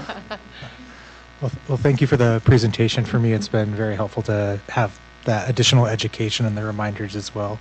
We'll open up to board member questions. Yeah, Board Member Anderson. So I may have heard this wrong, but I thought I heard you talk about TSSA as like a board priority. And so I just wanted to say to anyone that our board didn't create the TSSA framework. That was a legislative change. And the reason why I like bristle at even mishearing that is because I think when that change was made, a lot of parent and grandparent members became very deferential in the SCC process rather than participatory. And there are not a lot of participating parent members or grandparent members who I think realize they have a choice in how to spend funds. So I think the more open we can be about the possibility and the reminder for schools that they get to choose how to spend the money, the better. And that they're supposed to choose that as a group rather than choose the same thing year over year. And that when you think it has to be linked to the plan in one specific way, it really limits what schools do. And that relates to a larger issue to share, which is I brought up a few times that many of our schools use their funds for the same type of academic intervention year over year. And it's been the recommendation of the School Children's Trust Office in the past that when that's the case, it's our responsibility as a board to assess if the item, which in this case would be intervention, is sufficiently being funded in the budget. So I'd ask that when we next get a budget update from Alan, we can discuss that item of academic intervention and consider even potentially a study session on intervention models at some point in the coming year. Because I think part of that ongoing ask may also be addressed by the internal audit process, which I can get to in my board report. But just thinking through, not a question for you, the training obviously says all the things it needs to say, but one of our responsibilities is think about why are schools using the money for the same thing year over year? And if they are, and they're assessing its efficacy, if it's being assessed as effective, why aren't we funding it? And if it's not being assessed as effective, that was hard to say, assessed as effective, then why are we letting that be the plan year over year? So I think there's a lot of questions that we need to ask more globally about land trust. Thank you for that. Board Member Jensen, did you have?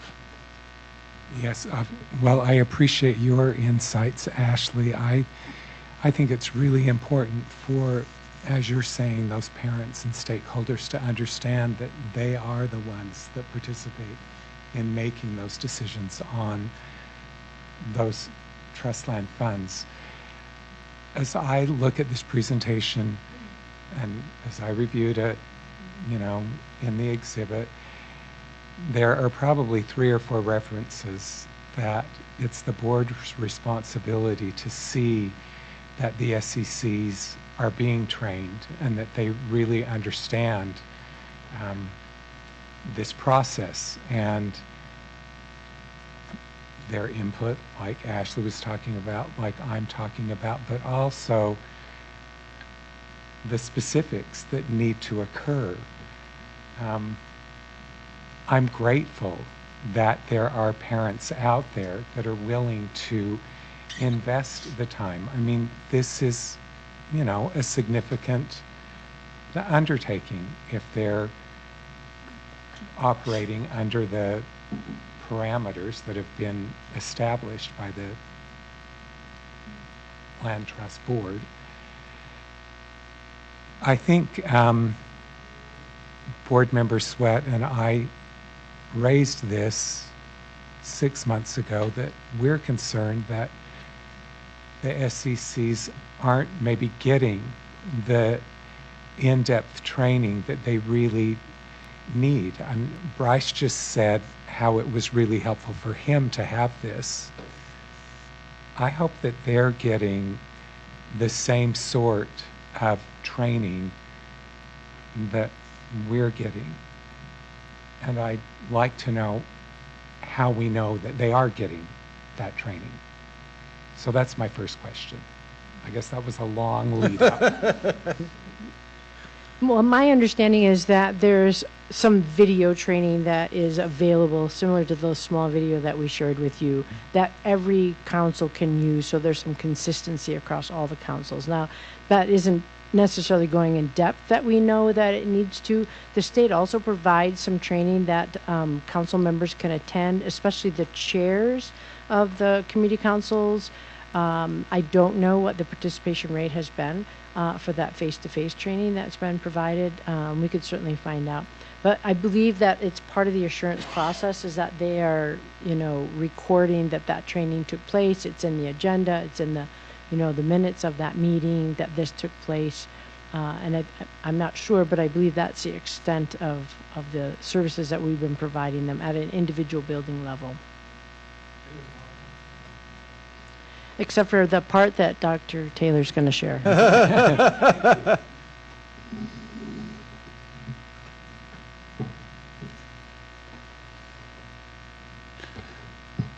Good evening, everybody.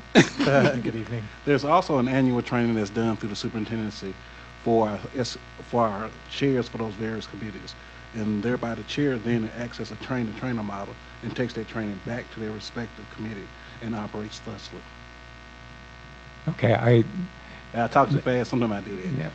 Yeah. That makes me feel better, because what I'm concerned about is when we get this, there are these videos that are available, and there's this website, and they're making assurances or whatever.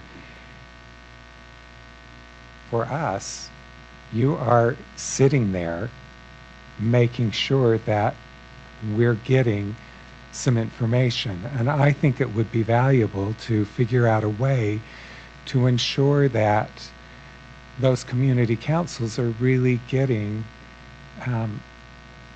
the appropriate instruction. It's nice to hear that those SCC chairs are getting something, and hopefully taking it back to the schools. I just would like to suggest that we consider how the school administration can support this to ensure that they're getting their training. I mean, that's a significant amount of money. And, well, there went my time. I'll allocate some of my time if you want to finish your question. So I would just request that in the future we have maybe a discussion about ensuring that the SCCs are getting the appropriate information and instruction on how to be successful, because I will be candid. I have had SCCs say to me, we didn't know how this worked. We owe that to them, I think. And I do have another question, but we have to go around and everyone gets to. Does any other board members have? I'll make a quick comment, and maybe Brian will address some of the things that you're bringing up. But I think you're accurate in saying there are some SCCs who are bringing up those concerns.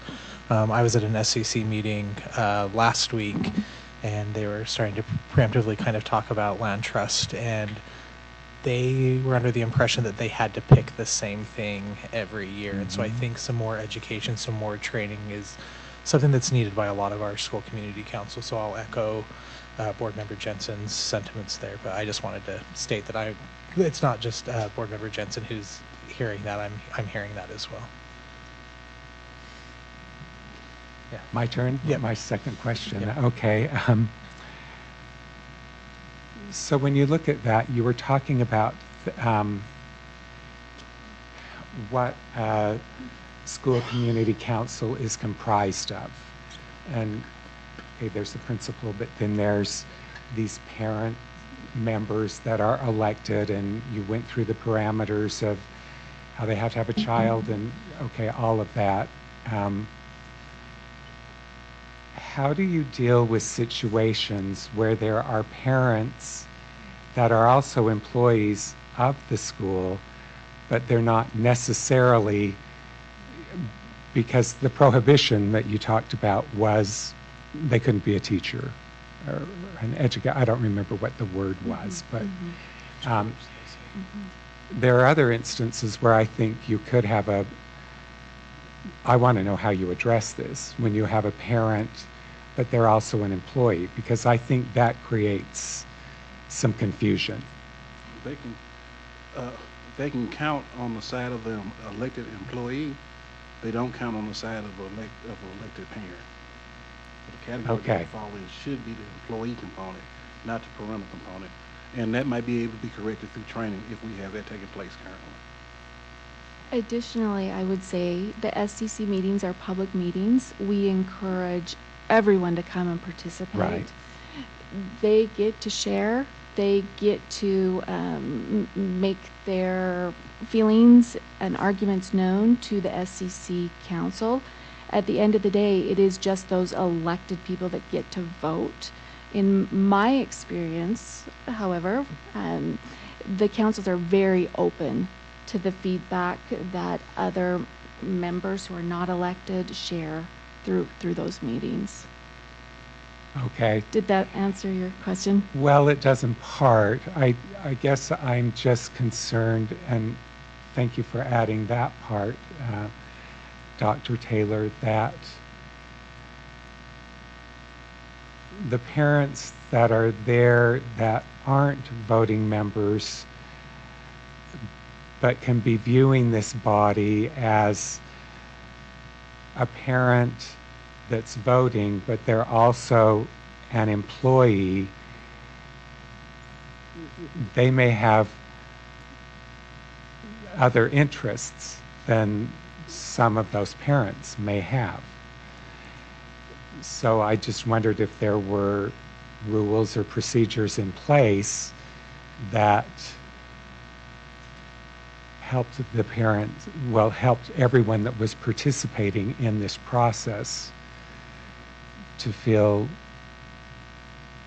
like it, I'm trying to figure out how to word this. You have 2 seconds to word it.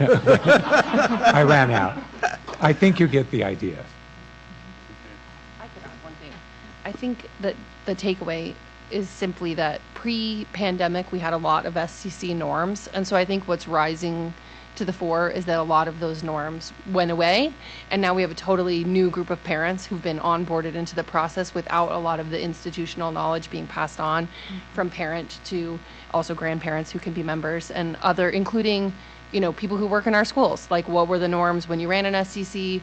Did you become a principal during the pandemic? There's a lot happening. So I do just want to simply raise that I know Dr. Grant has reinstated some of those SCC meetings, ostensibly with the purpose of transition, but those SCC chairs meetings with you can also be an opportunity where a lot of this gets addressed through a mechanism where not only can there be face-to-face training provided like the district as we used to have, but sharing the resources that are provided by the state for this purpose as well.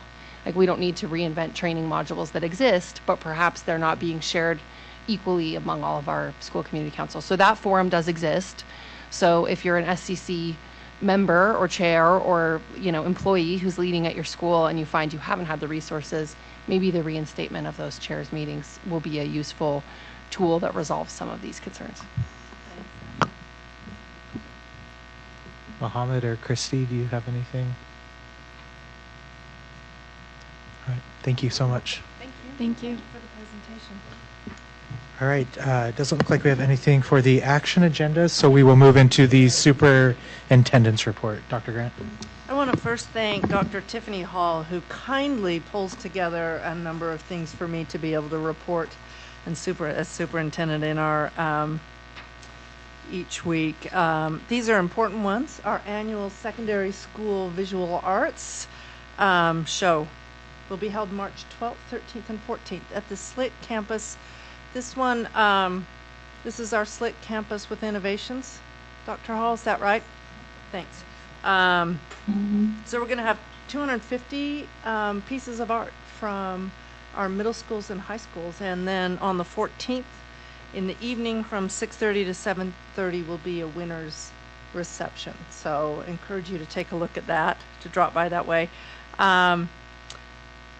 We are responding to feedback from families who have requested more full-day pre-kindergarten options and are providing more of those options this year for our students. And pre-registration for open for pre-kindergarten will begin April 16th.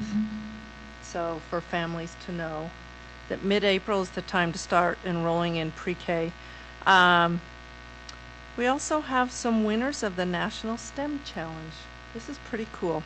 It's a first ever competition for students in 6th through 12th grades who are interested in making and presenting scientific discoveries. There were approximately 126 winners across all 50 states. And we have 3 students from West High School who were winners in that one. Alex Hernandez Juarez, Sanskrita Negri from West High as well, and Nina Zhu. So congratulations to them, and they get an all-expense-paid trip to Washington, D.C. to present their research. In April, they'll be going out there. Also, great things are happening with the History Fair. Clayton had a successful History Fair February 7th. Northwest held theirs on March 1st.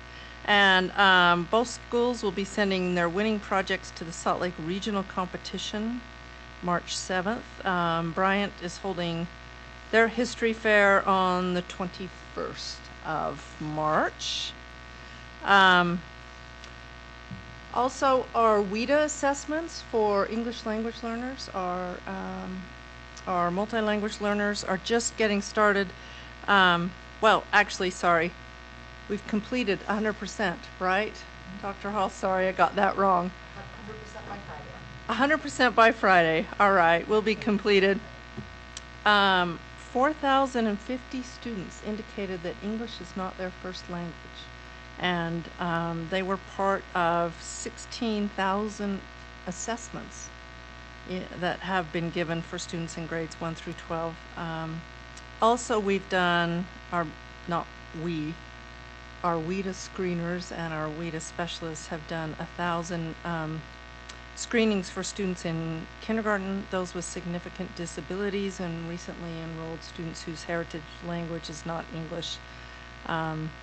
Many thanks to the teams who have done that work. That's a big load to do every spring. The elementary Battle the Books competition. I'm one away. You're one away, Board Member Anderson. It will be held on Tuesday, March 12th at 4:30 p.m. Teams will compete at Washington Elementary. And thanks to our Transportation Department, Library Services, teacher, librarians, and our parents, and our board members who've made this possible. And we will bring you the winning teams in April, so you can congratulate them. The middle school battle will be on March 27th.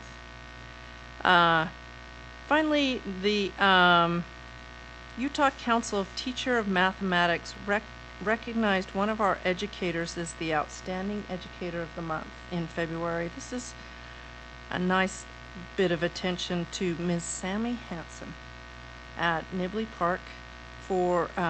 She is in her 6th year of teaching 5th grade math and science.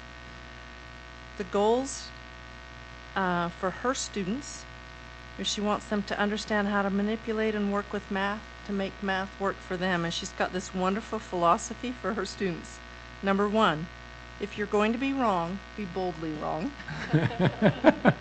Number 2, a wrong answer is better than no answer. And number 3, most importantly, she said, if you tried your best, what else matters? Congratulations to Sammy Hanson for that and for giving so much to the students there at Nibley Park with that. I'd also just like to respond quickly to our colleagues, our teachers here who brought up the middle school need. We have been spending a great deal of attention on elementary schools as of late. High schools always get a lot of attention just by their very nature. Middle schools slide by, and I do think we need to pay attention to middle schools. I appreciate that they would come to a discussion with some ideas and options. So I appreciate too that they left us some information that they had pulled together in their request for a summit. We'll take that under advisement seriously and see what we can do to pull some things together and hear from them about middle schools and what we ought to be doing to serve kids there. So just wanted to let them know that I appreciated them coming in and presenting that to the board, and we'll follow up. Thank you, Superintendent. We will move into board member reports. Start with our folks online if either Board Member Sweat or Board Member Bade have anything. If you do, unmute. Otherwise, I'll move on. Board Member Bade. Yeah. I just want to say happy Women's Month. And like I'm personally very, very grateful for every woman in my life. I would not be here if it was not for the amazing teachings, that my mother has passed on to me. She may not be able to read, but she is very, very fierce and just an amazing woman. And also, I want to pass on that to my, to my wife and my kids. And it's great to see that I'm surrounded by amazing women. I'm outnumbered. They are very feminist. I'm afraid to speak at home. If I were to say something, I hear 10 words back. So I just kind of like step back, But I'm very, very proud of them. And I'm so, just look around you. Everyone you see here or in this world would not be in this world if it was not for women. And I'm just so grateful for that. And happy Women's Month. Thank you, Board Member Bade. I'm not seeing Christy unmute, so we'll go ahead and move over to Board Member Jensen. Okay. Well, first of all, I want to thank all of the board members for their recognizing one of our board responsibilities, and that is advocating for education of our children with the legislature. And as I attended all of those JLC meetings, it was really, like Dr. Grant said, it was gratifying to see how many of you took that extra time to participate and had legislatures hear our voice. And there was impact, and that's one of our responsibilities. Along with that, with my assignment with the USBA, we're missing a regional meeting this evening, and we needed to miss that because our board meetings are scheduled on Tuesdays, but it was the caucus, and we all understood the importance of emphasizing that. So with our not attending that regional meeting, there are other opportunities for us to do that. And with Director Chatwin's explanation of the legislature and the bills that we were dealing with, I think it created some challenges in JLC, and I think it would be beneficial for us to participate in those regional meetings to see how they want to address those concerns. So for Mohammed and Christy, and I think Nate's now exited, but there are additional times that we could go. There's one tomorrow. That's kind of a short turnaround. That one would be in Provo. All of these start at 6 p.m. There's another one that would be the Park City regional meeting. That would be on the 12th of March. There's another one that would be on the 13th. That is the Ogden regional meeting. I could go through and give them all to you, but I don't think you really want to go to Blanding. But I think it would be beneficial for us to consider making it an opportunity. The reason that I'm also outlining this is I will be out of town next week when these are occurring, so I won't be able to participate in those, but I wanted you to be aware of those. Then along that line, I will be at another meeting this Friday, though. A couple of weeks ago, one of the members of the executive committee of the Utah School Board Association passed away. His name was Mont Millerberg, and he had been voted to be the representative on the committee for single school districts. I was voted to be the alternate. Well, with his passing, I will now be the representative for the single districts on that executive committee, and that executive committee includes the president and the vice president of the Utah School Board Association. So I will be there on Friday, and I'm anticipating that there will be some discussions at that meeting as well. So I will report back to you on that, at the next, when I'm here for our board meeting. And then personally, I just have to report to Ashley and with Dr. Grant. I only have one grandchild. This is on a personal note. I only have one grandchild that can participate in the book. Okay? And she's got all of hers read. Okay? Thank you, Board Member Jensen. I've also been bested by my own family members. I had planned to share the Black Student Union trip in my board report, but it was so much better to hear directly from the students about their experiences. I did want to add that the BSU who presented is partnering this Friday after school with the Queer Student Alliance and other school clubs at West to hold a vigil on Friday for Next Benedict, the student who recently died in Oklahoma. And I'll be out of town and I unfortunately can't attend, but wanted to pass on their invitation to the broader community. I also wanted to congratulate the students who participated in USEF today, which is the Utah Science and Engineering Fair held at the University of Utah. They'll be anxiously awaiting their results until Friday. And last, the Finance Subcommittee meeting would be the item of business I have to share. And we did get an update that our internal audit process with Eide Bailey is beginning.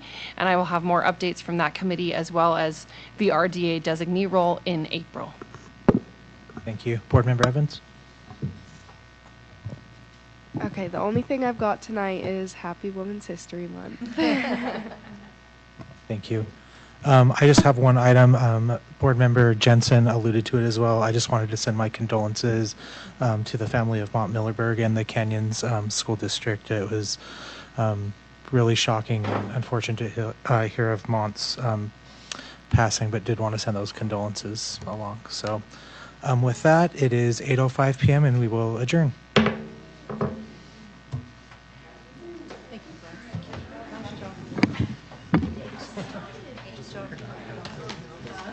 Strange, like,